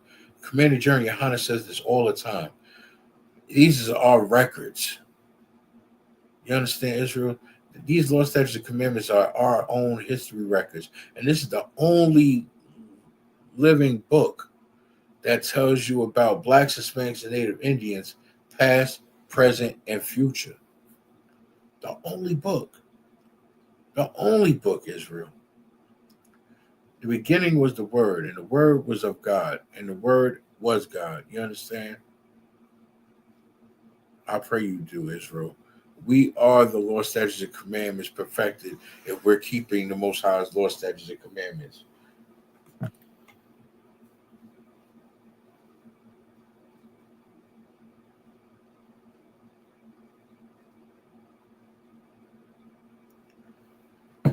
Now we go to the book of Jeremiah, chapter 1, verse 5. Book of Jeremiah, chapter 1, verse 5 says, before I formed thee in the belly, I knew thee. Like the Most High knew before we was conceived in the womb, before the seed was planted into the egg, he knew. He like, yup, that's going to be a Yashala. That was going to be Kashakawar. That was going to be Tazariot. That one's going to be Katazar. That one going to be Akkad. That one going to be Tawar. That one right there going to be Morsar. That one going to be Goyala. That one going to be Adaya. That one right there going to be Marah.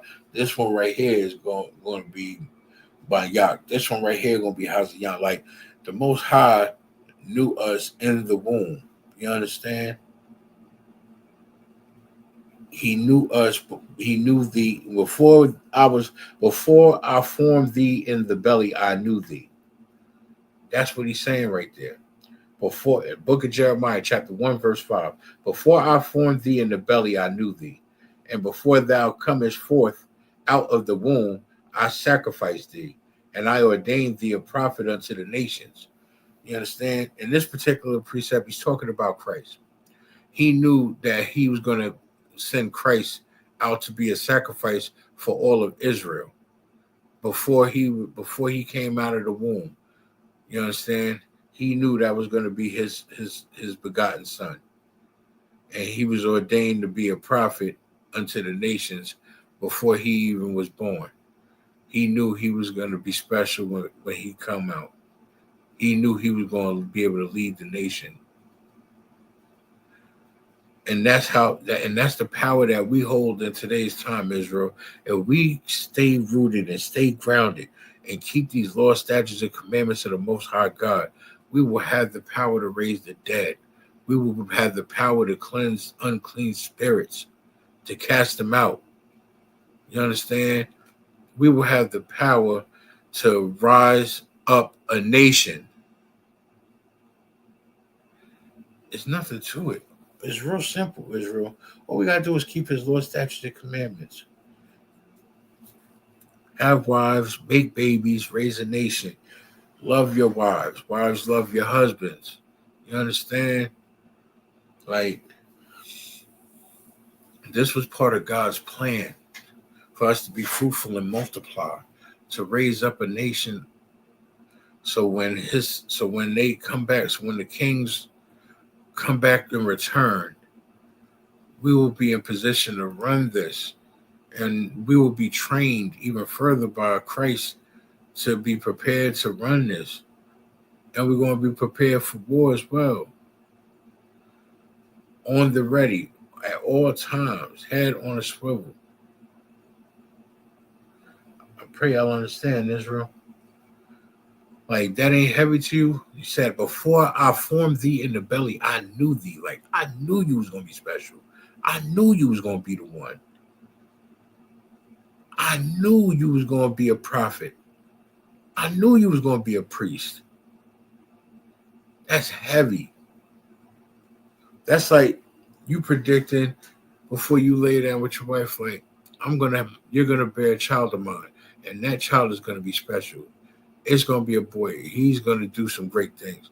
Like, trying to put that type of prophecy into fruition, that's an amazing skill. But for it to actually happen, wow, like that's amazing, Israel. You understand? Like, that's something that's far amazing. Pray you understand. That's like so amazing. Let's see.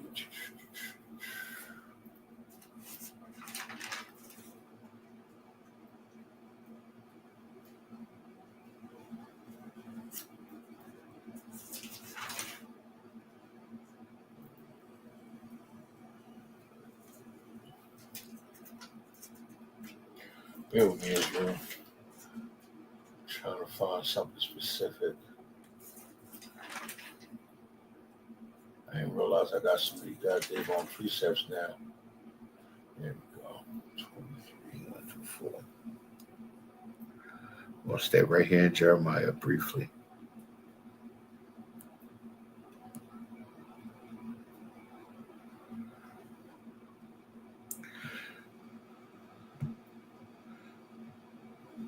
Now,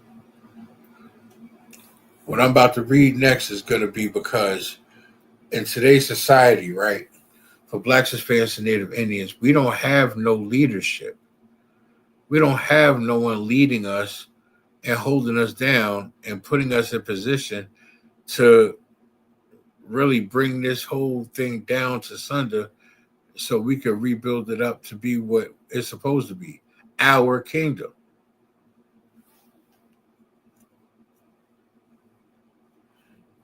Like, it's seriously supposed to be our kingdom, Israel. They're supposed to serve us. We're not the other way around. If we go to the book of Jeremiah, chapter 23, starting at verse 1, it says, woe. Now that's heavy. From the door. If you don't know, woe means swift death and destruction. You understand? Woe be unto the pastors that destroy and scatter the sheep of my pasture, saith the Lord. And when he says sheep, he means his sheep, meaning the house of Israel, his blacks, natives, and Hispanic people, the people that he deemed special unto him. You understand, Israel? He said, swift death and destruction unto the pastors that destroy and scatter my sheep, meaning all these Christian churches, all these Muslim mosques, all these synagogues of Satan, all these Catholic, Baptist, Protestant, Roman Catholic, evangelistic, Jehovah Witness, all of that, all y'all Christians, all y'all, woe. That's all I can say is woe to you. Like, seriously, woe. Swift death and destruction to y'all. I pray y'all understand. Verse 2. Therefore, thus saith the Lord God of Israel, against the pastors that feed my people. Meaning these pastors is feeding our people lies. They lying and saying God loves everybody. And then they got the audacity to try to use the John 3:16. Because they're saying, for God so loved the world that he sent his only begotten son. No, that wasn't for every goddamn body. That was for Blacks, Hispanics, and Native Indians. 1, 2. That was not for heathens. That was not for Ham. That wasn't for Edom. That wasn't for Japhet. Wasn't for none of them heathens. It was for the lost sheep of the house of Israel, and the lost sheep were those that left the flock because of pastors, because of drugs, because of alcohol, because of idolatries. Witnesses, being false witnesses, accusers, thieves, liars. You understand? This is what pulled them away from the flock of the Most High. And to this day, we still have a lot of lost sheep out here. We got to get it together, Israel. Ye have scattered my flock and driven them away, and have not visited them. Behold, I will visit upon you the evil of your doings, saith the Lord. Meaning, I'm going to translate that for you. I'm going to pull up on you. And when I pull up on you, you're gonna feel it. And you're going to hold all of that. All of it. I got you, young man Hector. We're going to spin the block on that. Verse 3. And I will gather the remnant of my flock out of all countries, whether I have driven them, and will bring them again to their folds, and they shall be fruitful and increase. Meaning the Most High God is gathering his children back. Through these laws, statutes, and commandments, through the ISUPK and the Commander General YAHANNA, he's going to bring his children back together. He's going to bring his sons and daughters of Israel back together. His princes and his princesses is coming back home. He's returning the flock. He's going to get you off of drugs. He's going to get you off of the streets and out of homelessness. He's going to get you off of gangbanging. He's going to get you off of robbing and stealing and stuff. He's going to get you from being whores. He's going to get you from being whoremongers. The Most High is coming to save you. Now you might get a pamper pop or two, but he's gonna save you. You understand? You never know what that pamper pop might be. But the Most High is not your sins is not gonna go unchecked. He will bring you back home to the flock, but you will answer for your sins. That you're gonna do. He will make sure you take accountability for your foul ups and make sure you don't do it again.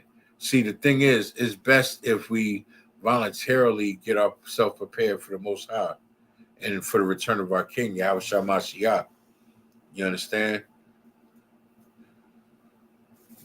We have to gather together. We have to unite. We have to get back to these laws, statutes, and commandments. And all this stems from learning your history, learning who you are, learning where you come from, learning where you originate. Because if you know where you're from, you know where you're going.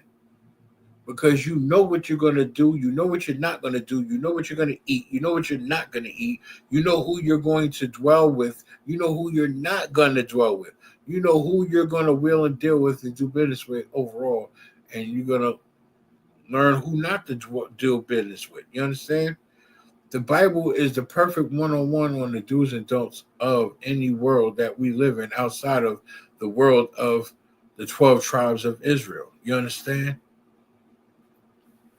I pray y'all do. And he's going to return us to our folds properly. And we're going to be fruitful and increase. Meaning we're going to bear children. We're going to raise a nation of solid ass children. Verse 4, and I will set up shepherds over them, which shall feed them, and they shall fear no more, nor be dismayed, neither shall they be lacking, saith the Lord. Most High said, I got you. I'm going to have a shepherd take over you, make sure y'all taken care of. You're going to make sure y'all eat. Y'all going to get these laws, statutes, and commandments. Your spirit is going to get the proper nourishment that it damn sure deserves. You understand? So fear not, fear no more. Do not be dismayed. You understand? And neither shall they be lacking, saith the Lord. You're not going to lack in nothing. The Most High going to make sure you properly increased around the board. And all you got to do is just put your brick in, serve him, pass the word down to generations, and keep them happy. Just to keep them happy. You understand, Israel? This is where to keep the Most High happy. Keeping his law, statutes, and commandments. Loving each other like he loved us. And this is how you know he's a man. For those feminists that want to sit there and say, oh, women came first. Oh, men's supposed to serve the woman. If y'all don't get y'all ass backwards way of thinking the hell up out of here and stop trying to corrupt other people, y'all already corrupted. Get help. I'm so serious. Sisters need to get some serious goddamn help. Like something wrong with y'all. Like y'all really on that fentanyl. Like y'all really on that Fetty Wap. Like you serious? Like that's what we doing. That's the type of stuff we on. Like I'm looking at a clip earlier. A sister was sitting there talking about, oh, look at Megan Thee Stallion. Look at this one. Look at that one. What does that tell you? Like you say that like they winning right now, like Cardi B and Megan Thee Stallion. They like how they winning. They dropped their husbands to lay around with other men in the industry because they famous now. You understand what I'm saying, Israel? Like, this is why we have to be mindful with what we do, how we move, when we move, making sure that we moving in uprightness and in righteousness. I pray y'all understand, Israel. Like, we really have to get it together. We have to fight. And I'm not talking about we have to fight the white man and nothing like that. No. The fight we have is a spiritual one. The fight we have is with the one in the mirror. You understand? The fight that we have is to fight this. To fight the flesh. Fight that urge of wanting to fry some goddamn shrimp. Fighting the urge of wanting to lay with a white woman because she got yams and she looks pretty. You understand? Because don't get me wrong, there's some white girls out there that's not ugly and they got bodies on them. But it's like what Camp Cesariak said. You know, it's not that heathens are not beautiful in their own right in today's society. It's just unlawful for blacks, Hispanics, and Native Indians to dwell with them. It's just unlawful for us to lay with them. You understand? And that's basically what it boils down to. Like, yeah, they can look good all they want, but we're not supposed to lay with them because it's against what the Most High God has set forth for us. So we have to just keep that in mind and respect the law, statutes, and commandments. They were put in place for a very important reason. So we can survive. So we can raise up men and raise up real young, beautiful sisters. And I mean beautiful spiritually and on the outside. It's the book of 1 John, chapter 5, verse 3. For this is the love of God, that we keep his commandments. See, young man Hector, that's how I know you've been in class. You pulling out one of our oldies but goodies, bedrock scriptures. You know what I'm saying? And that's why I really appreciate you for having the zeal that you have. 1, 2, for being consistently in this class day in and day out. And I appreciate you even more for being in my Lashwan Kwadash on Friday and my Sabbath service on Saturday. I really do appreciate you, young man Hector.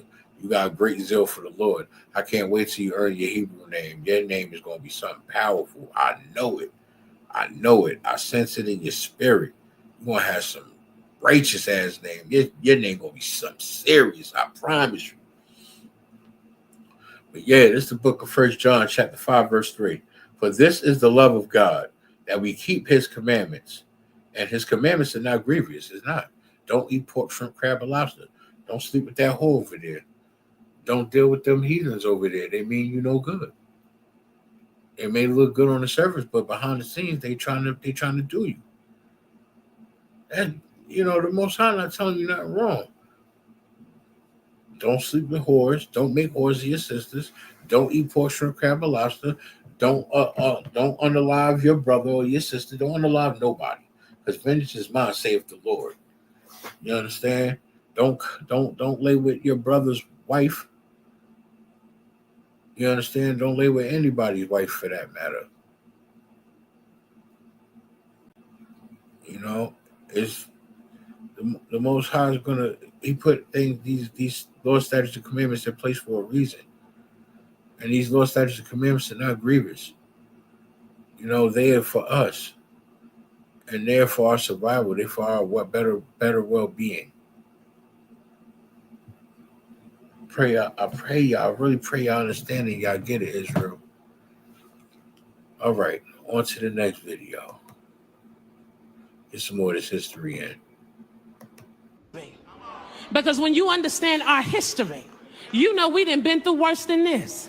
You mean to tell me you can snatch us from the coast of Africa? You can place us in the bottom of ships? You can sail us over waters? Some of us jumped over, some of us stayed in. We didn't know the language. We could land in a place we had never been in before, didn't know each other, didn't know you didn't know us, but then we were able to develop a culture that is envied around the world. We were able to build institutions. We were able to build banks. We were able to build communities. We were able to build churches. We were able to build the White House that man sit in today.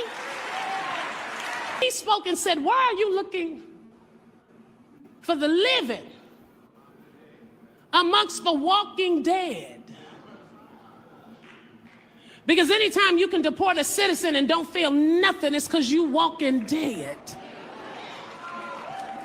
Anytime you can threaten the IRS status of universities because they don't believe what you believe and they let their students exercise their First Amendment right, it's because you walking dead. Anytime you think you can sell Bibles and tennis shoes,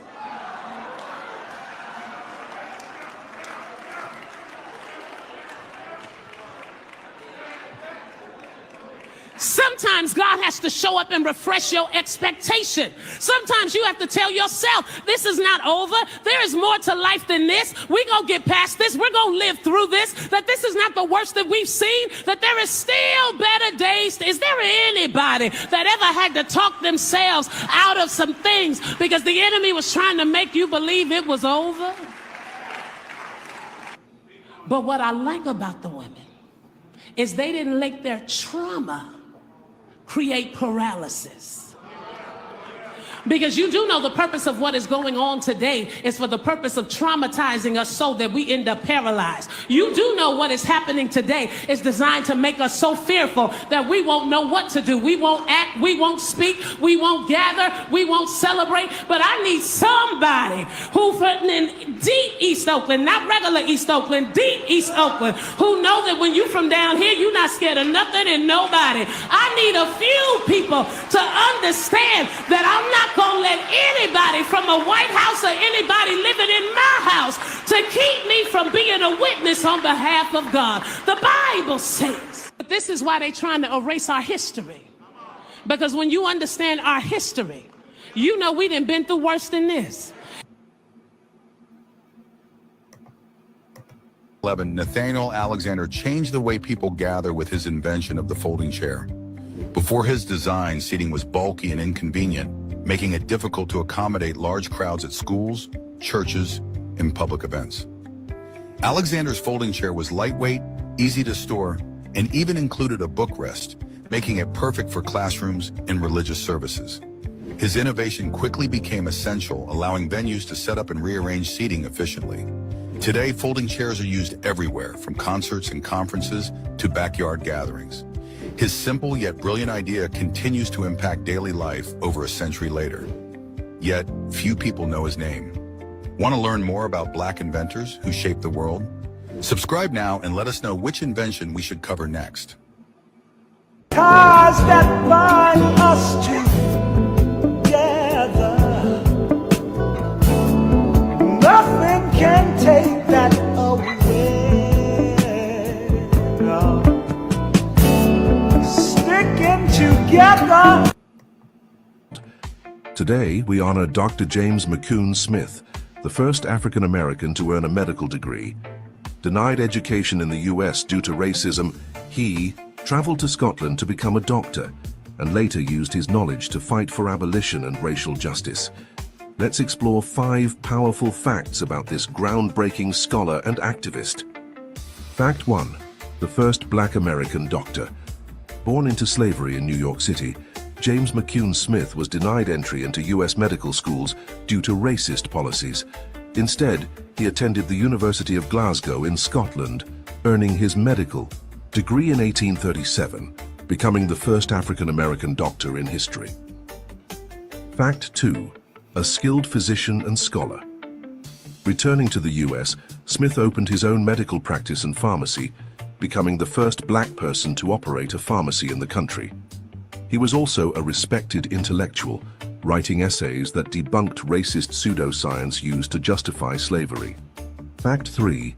Abolitionist and friend of Frederick Douglass, Smith worked closely with Frederick Douglass, co-editing his newspaper, The North Star. He used his platform to expose the horrors of slavery and argue for equal rights and education for Black Americans.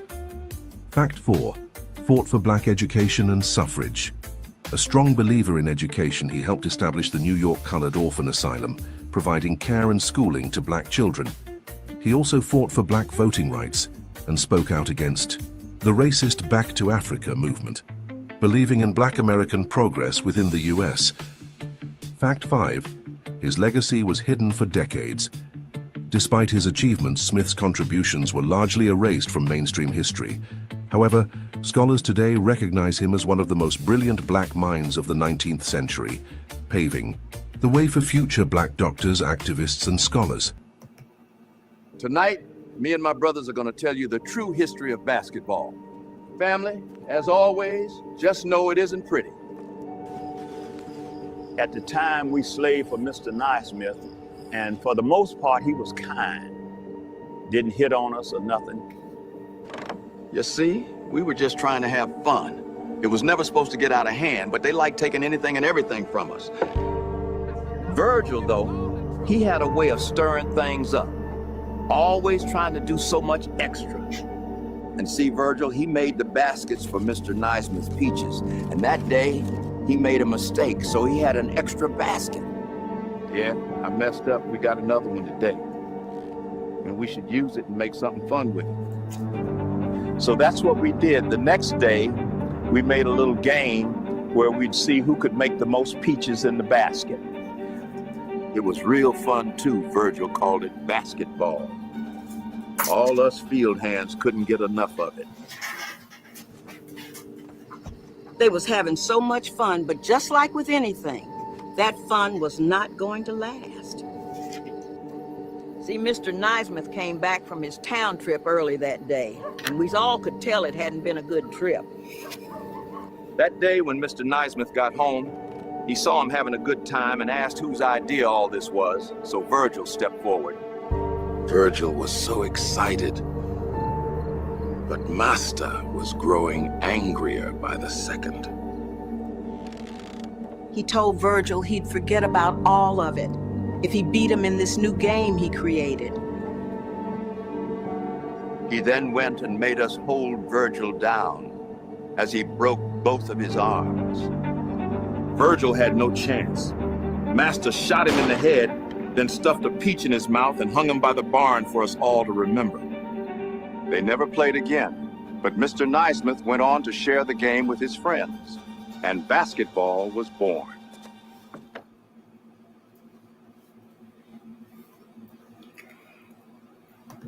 You see how wicked the oppressor could be, Israel?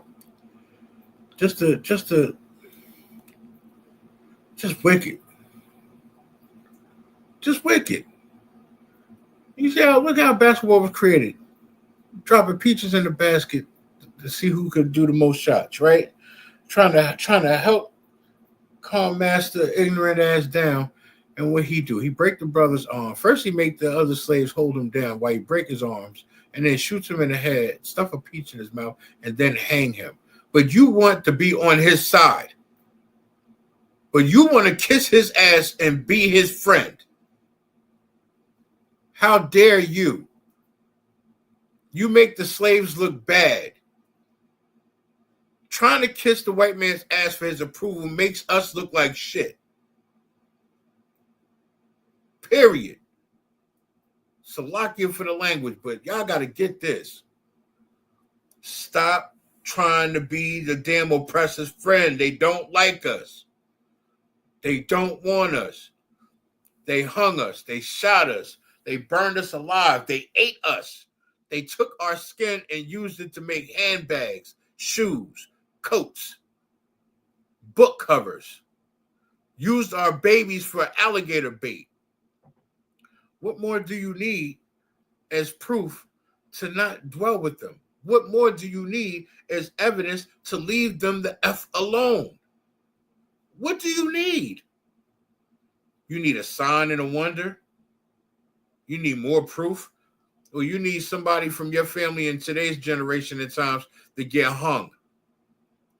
Or you want a cross on your front lawn burned or set to fire? Because I know how these black Christians out here like serving that cross, like doing the sign of the cross, because y'all want to mock Christ. Ignorant bastards. Stop kissing the white man's ass. It's nasty. It stinks. It reeks of murder.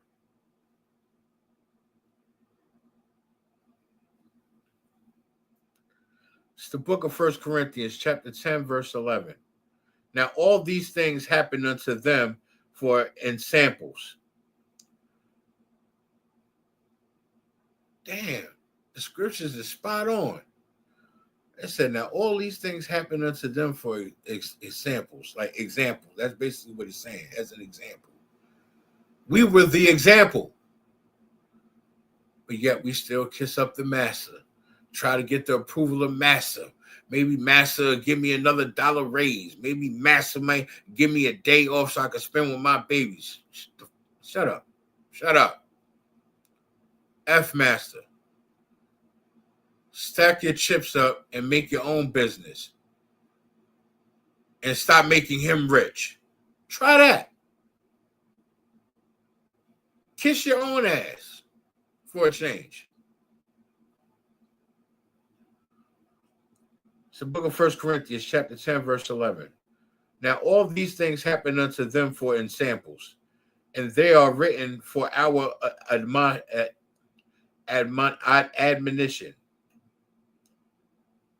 Admonition. upon whom the end of the world are come. These was written for us to admonish, for us to embrace it, for us to embody it and learn from it. Learn to not make those mistakes. You understand? We're supposed to admonish our forefathers. We're supposed to admonish the Lord God. We're supposed to admonish these Lord's statutes and commandments. And it said, upon whom the end of the world are to come. Understand something. The end of the world is not the end of our world. The end of the world means the end of Esau's kingdom and the beginning of Jacob, who is Israel, who is our forefathers. You understand? Yes, World War III is in the midst. Yes, all this is going to get bombed at smithereens. So effing what? We will be back. And when we be back, we'll be back 100-fold stronger, 100-fold better, and in a kingdom where we run this. We will run this. Understand what I'm saying, Israel. We will run this.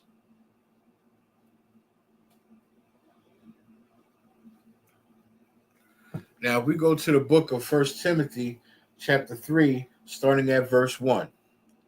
This is a true saying. If a man desires the office of a bishop, he desireth a good work. Meaning, if he desires to want to be a priest, he's desiring a good position. But you have to live up to the position. You have to put your brick in. You have to do the work of the Lord to be that bishop. You understand? And I don't mean no Christian bishop, no Catholic Church bishop. I'm not talking about that garbage, that fake religious BS. Because I like how people sometimes try to come on here and heckle and try to give me a hard time, and I'm trying to teach. And I just like how they sit there and they say they black too. You make black people look bad. You're a disgrace. Because my thing is I'm preaching love and I'm teaching history. So why the hell would you come on my channel and try to deter me from trying to teach my people? You don't want to take notes? Get the hell off my page. It's just that simple. I'm not going to stop teaching. You don't want to learn? Get the F off my page. Unfollow, unsubscribe. That's it. It's just that simple. Done data. Like, I don't understand these ingrates. Verse 2. A bishop then must be blameless, meaning you can't have no blame. You got to be fully accountable for what you do and what you say, how you carry yourself, and how you treat others. You understand? Blameless. The husband of one wife, vigilant, sober, of good behavior, given to hospitality and apt to teach, meaning you're solid. Your spirit is solid, and you're apt to teach.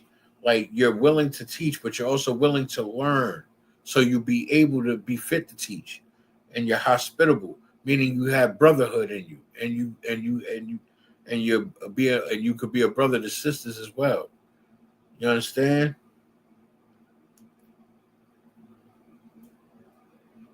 Verse 3.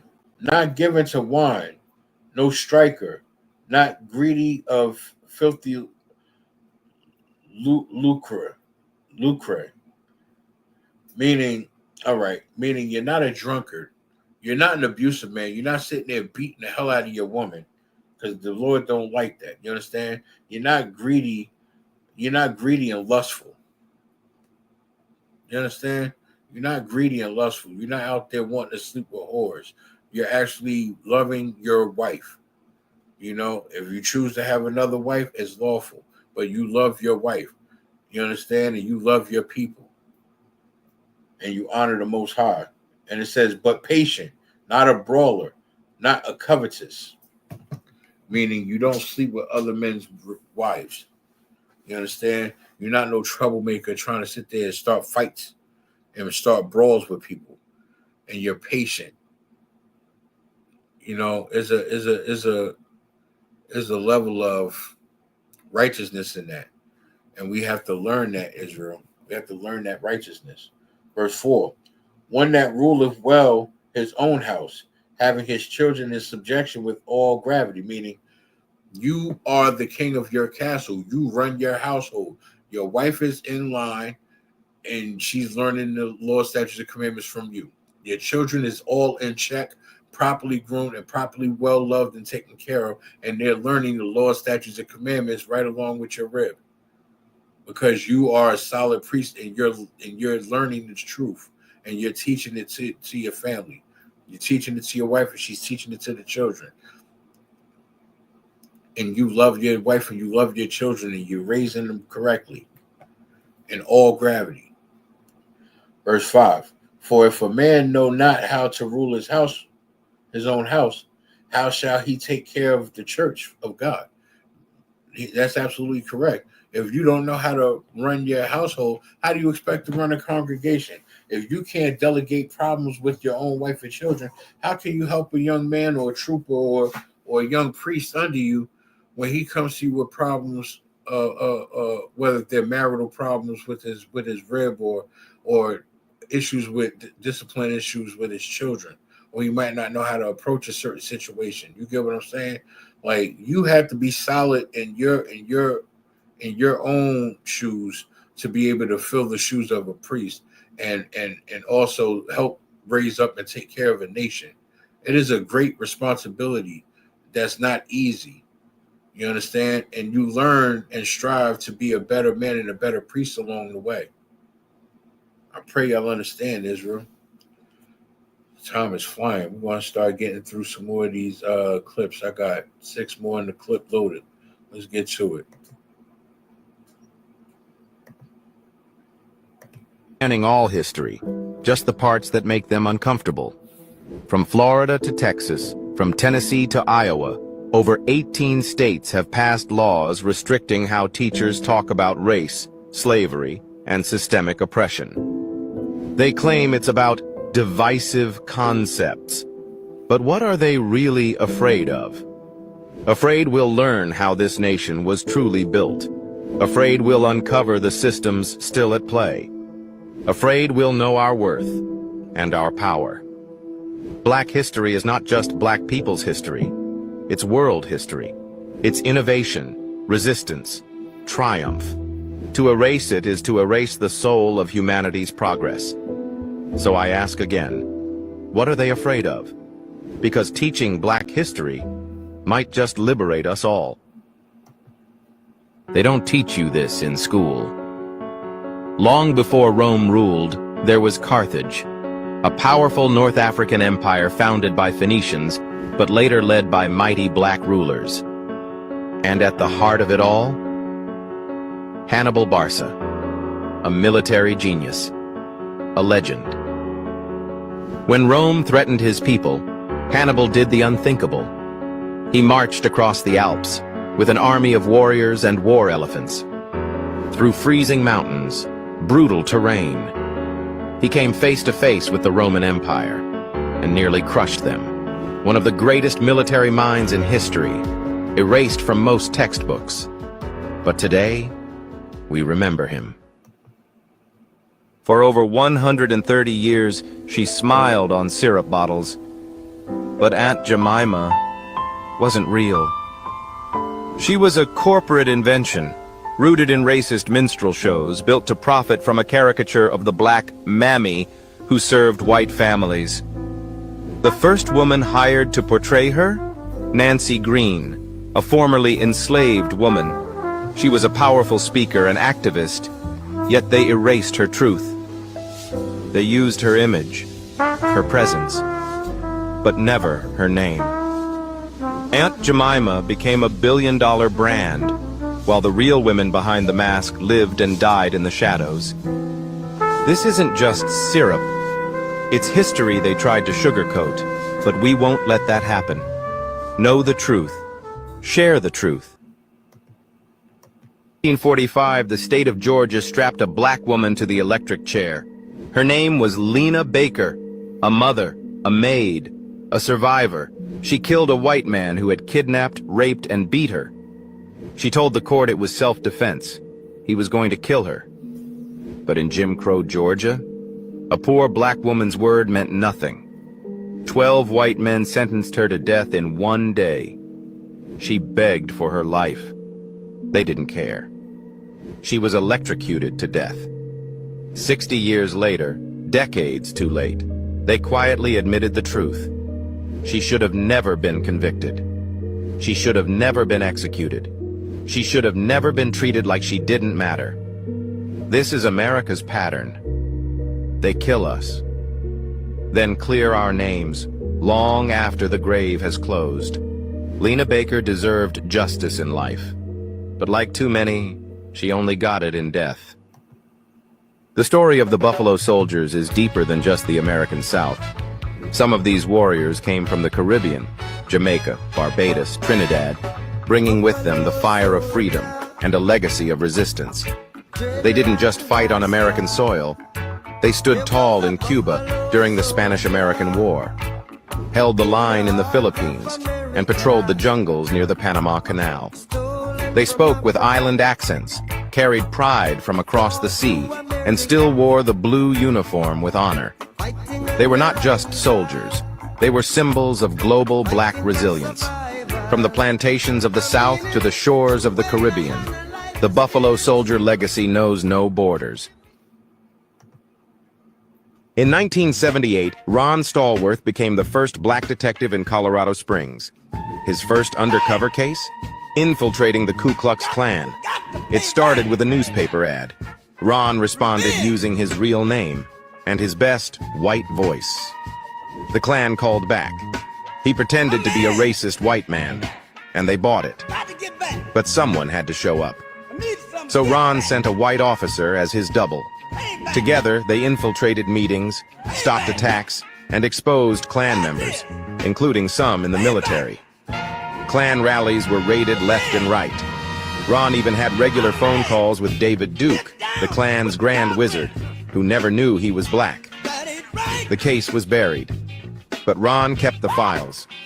Years later, he told his story.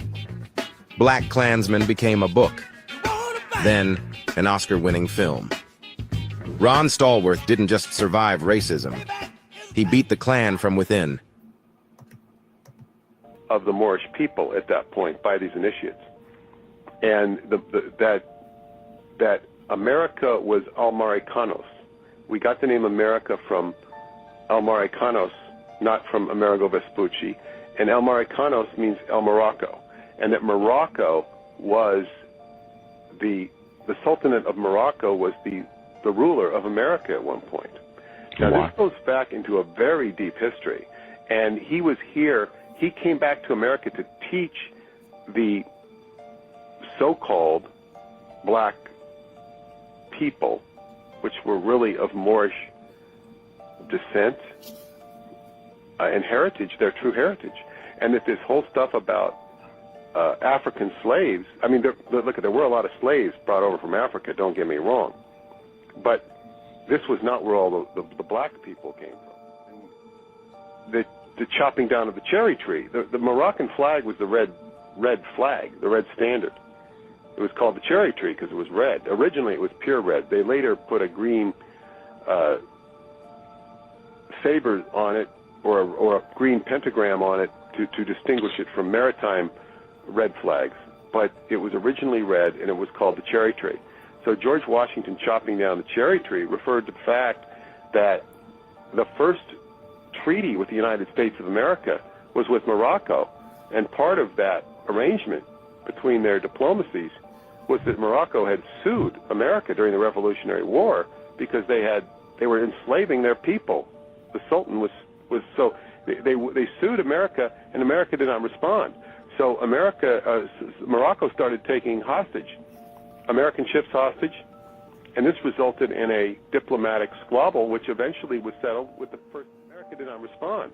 So Morocco started taking hostage American ships hostage, and this resulted in a diplomatic squabble, which eventually was settled with the first peace treaty of the United States of America.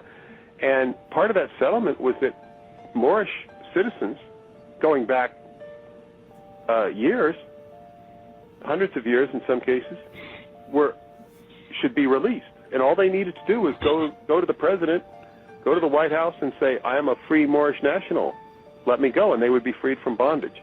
The problem with George Washington is not that he didn't recognize it, was that he didn't announce it. He didn't make it known. He obscured the fact, even from his own slaves. He didn't tell them, you know, we made a deal with the Moroccans and you can go if you're a Moorish national. And so this is George Washington chopping down the cherry tree.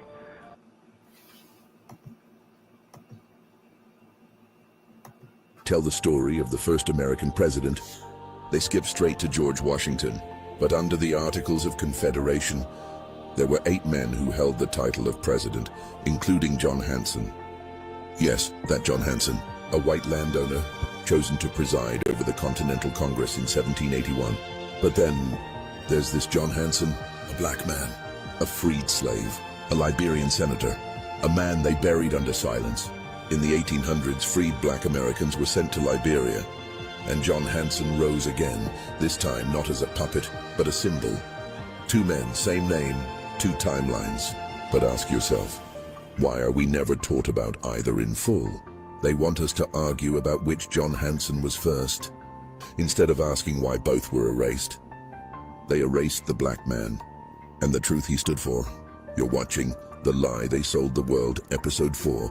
Like, follow, and share if you're done with half-truth history.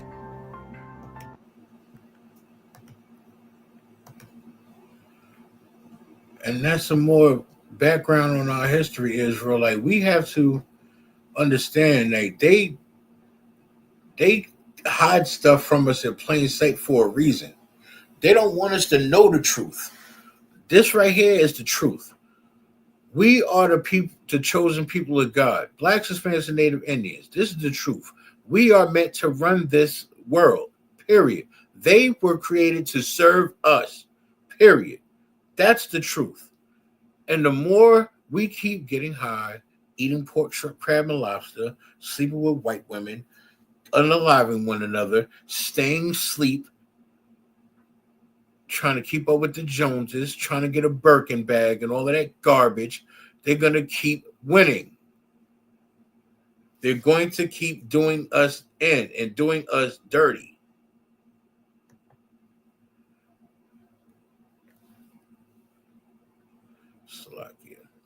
Like the more we it's like the more we get caught up in the nonsense, the more we you know, it's like, it's almost like that episode of Martin where him and Tommy was like, keep the lie alive. Like, they were saying a lot of that stuff for comedic value. However, there's some validity to wanting to keep the lie alive. They want to keep controlling the masses, keep us asleep, so they can continue controlling us, continue using us for slave labor and getting rich off of our labor. And then the money that the little crumbs that they do give us, we end up giving it back to them. Because we don't spend money with our own people, because we don't like our own people. We hate ourselves. And that's the truth of the matter. We hate ourselves to the point that we cannot stand one another, because we hate ourselves. You can't stand your goddamn self. So your sick ass is going to hate your brother, hate your sister. Idiots. It's sad. But I'm showing stuff about us that makes us great, not just us being slaves. We had a black president. He was the original black president on the $2 bill. That's why it wasn't that many in circulation. Look it up. We'll read a couple more scriptures, and then I got a couple more videos to close it out. It's the book of Isaiah, chapter 41, starting at verse 10. Fear thou not, for I am with thee. Be not dismayed, for I am thy God. I will strengthen thee, yea, I will help thee, yea, I will uphold thee with the right hand of my righteousness. It's self-explanatory. Keep the law, statutes, and the commandments, and the Lord is going to be with you. He's going to help you. He's going to strengthen you. He's going to build you up. You understand? The Most High built Pharaoh up so high that when he knocked him down, he fell all the way down beyond destruction. You understand? But for his own people, He's going to build you up. You're going to be so great.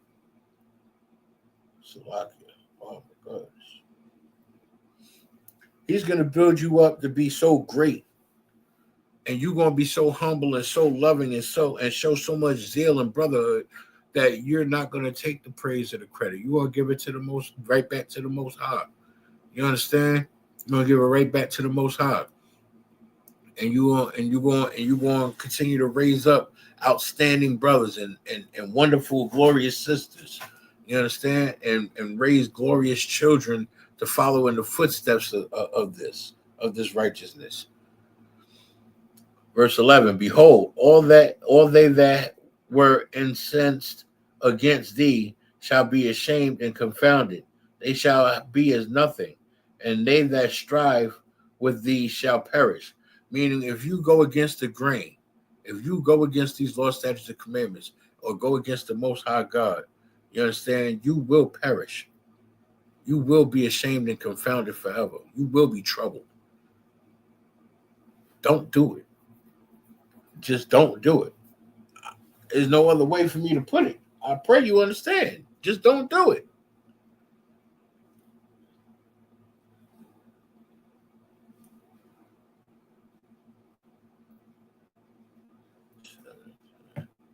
Just don't do it, Israel. It's just that simple. Don't do it. All right. Here we go. Did you know after Nat Turner's 1831 rebellion in Southampton, Virginia, that he was scanned and eaten by white people?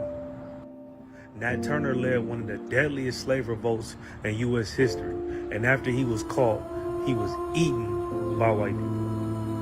This is a book called The Delectable Negro.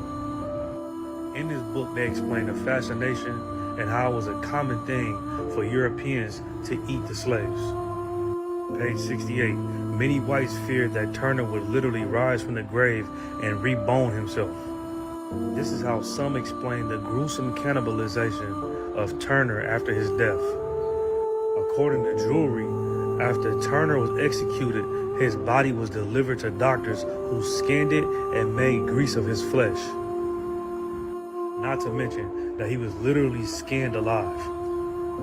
This is page 91. After Turner was captured, he was hung, skinned, and bled, and his body was boiled down to grease. Blacks of the region around this time swore off the consumption of castor oil. And why didn't blacks want to use castor oil around this time? Because they thought it might be Nat Turner's grease. They thought it might literally be his body. This oil that they made from his flesh, what was it used for? Was it to cook? Was it to oil their own body? Was it for ingestion as medicine or for some other domestic use? Whatever the reason, it was cannibalistic. They also took his skin and made purses and wallets out of his hide. So before you say that Nat Turner deserved this because he unalived 60 white people, you need to understand that slavery was already going on for 200 years at this time. But make sure you follow for more unknown history. Shalom. 1,700 acres from black farmers, then paid them back 30 years later. In 1969, 12 black farmers in southwest Georgia came together with a vision to own land together. They called it New Communities. 5,700 acres, the largest black-owned plot in the country. A farm, a collective, a dream. Led by civil rights activist Slater King of Albany, they studied land laws in Israel, built a sugarcane mill, raised grapes, sold crops. They were building something no one had seen, a land trust for black freedom. Then came the drought, twice. And when they asked the USDA for help, they were denied, while white farmers got approved. In 1983, the USDA took their land and gave them nothing in return. 30 years later, during the Pigford versus Glickman case, New Communities won their fight. In 2009, they were awarded $12.8 million, the largest settlement ever given to black farmers. What they built was stolen. But their dignity was never for sale. If this happened to your family, what would you have done? This is our history. Follow for more untold stories because this journey is just beginning. A black woman beat up a man in 1955 who tried to run her off the road. Lucille Times was born April 22, 1921, in Hope Hull, Alabama. She was raised to believe two things: you're no better than anyone, and when you're right, don't back down. By 1955, she was already hosting secret NAACP meetings in her Holt Street home in Montgomery, Alabama. On June 15th, a white bus driver named James Blake tried to run her off the road. When he confronted her, she fought back. Fists flew. She bit him, and she didn't back down. That same James Blake would arrest Rosa Parks 6 months later. That night, E.D. Nixon told Lucille change had to happen on the bus. She told him, "I'm starting a boycott tomorrow." And she did. She gave rides in her Buick. Her cafe became a hub. Her car became a movement. Lucille Times didn't wait for permission.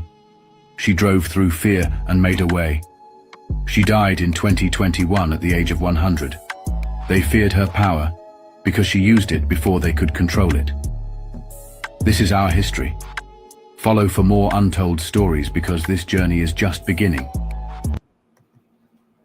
He built over 300 bridges and still had to fight for a seat at the table. Born in 1888 in Ottumwa, Iowa, Archibald Archie Alexander was told engineering wasn't for him. He was black, and that meant doors stayed shut. But he forced them open. In 1912, he became the first black graduate of the University of Iowa's College of Engineering.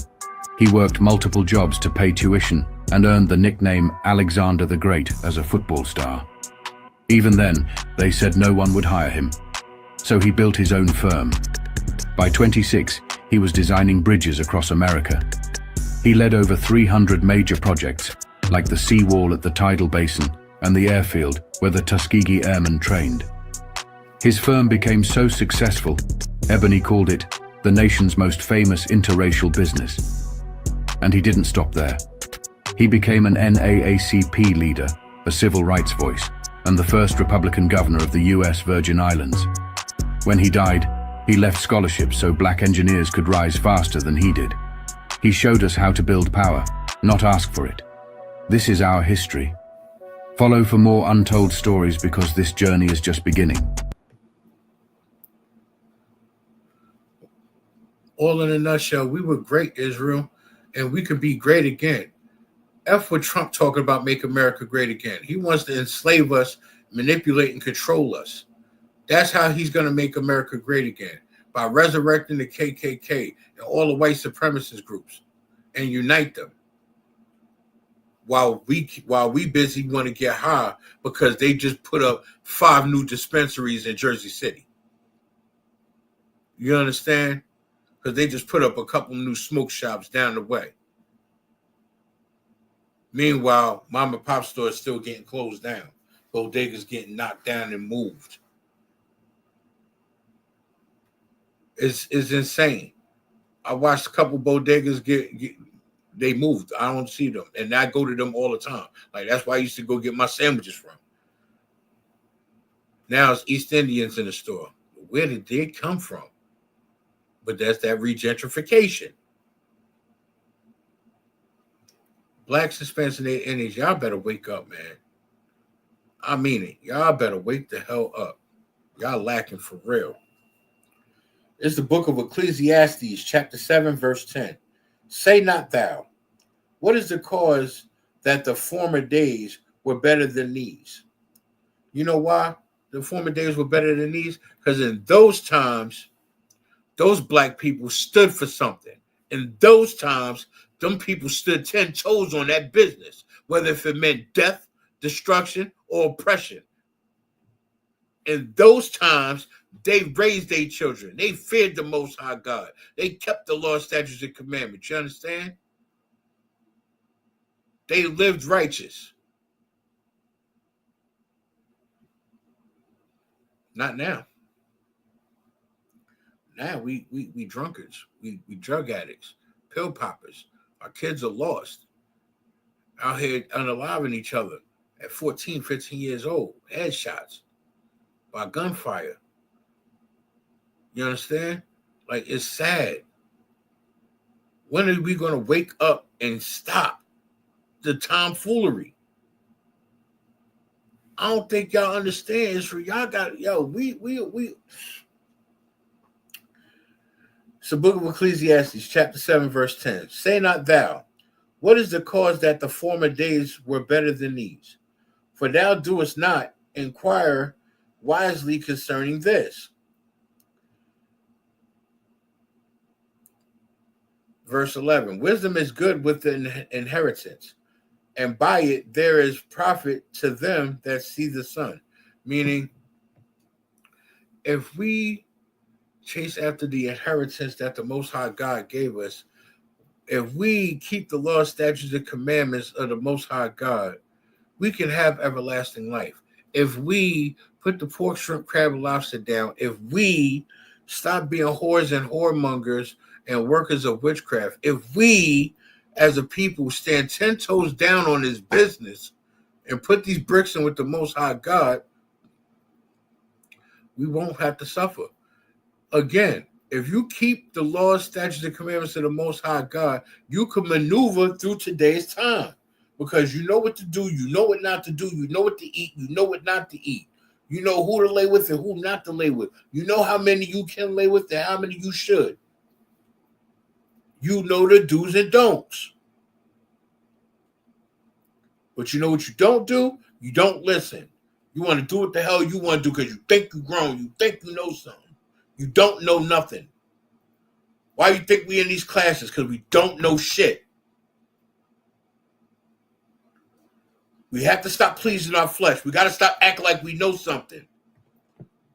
Maybe if we start acting like we don't know nothing, maybe we can learn something. What is it going to take for us to wake up, Israel? You tell me. Since people know every goddamn thing, tell me, enlighten me. Learn this history.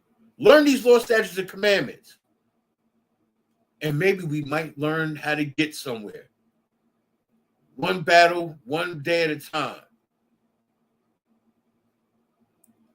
Y'all stay tuned tomorrow for the Brotherhood class, man.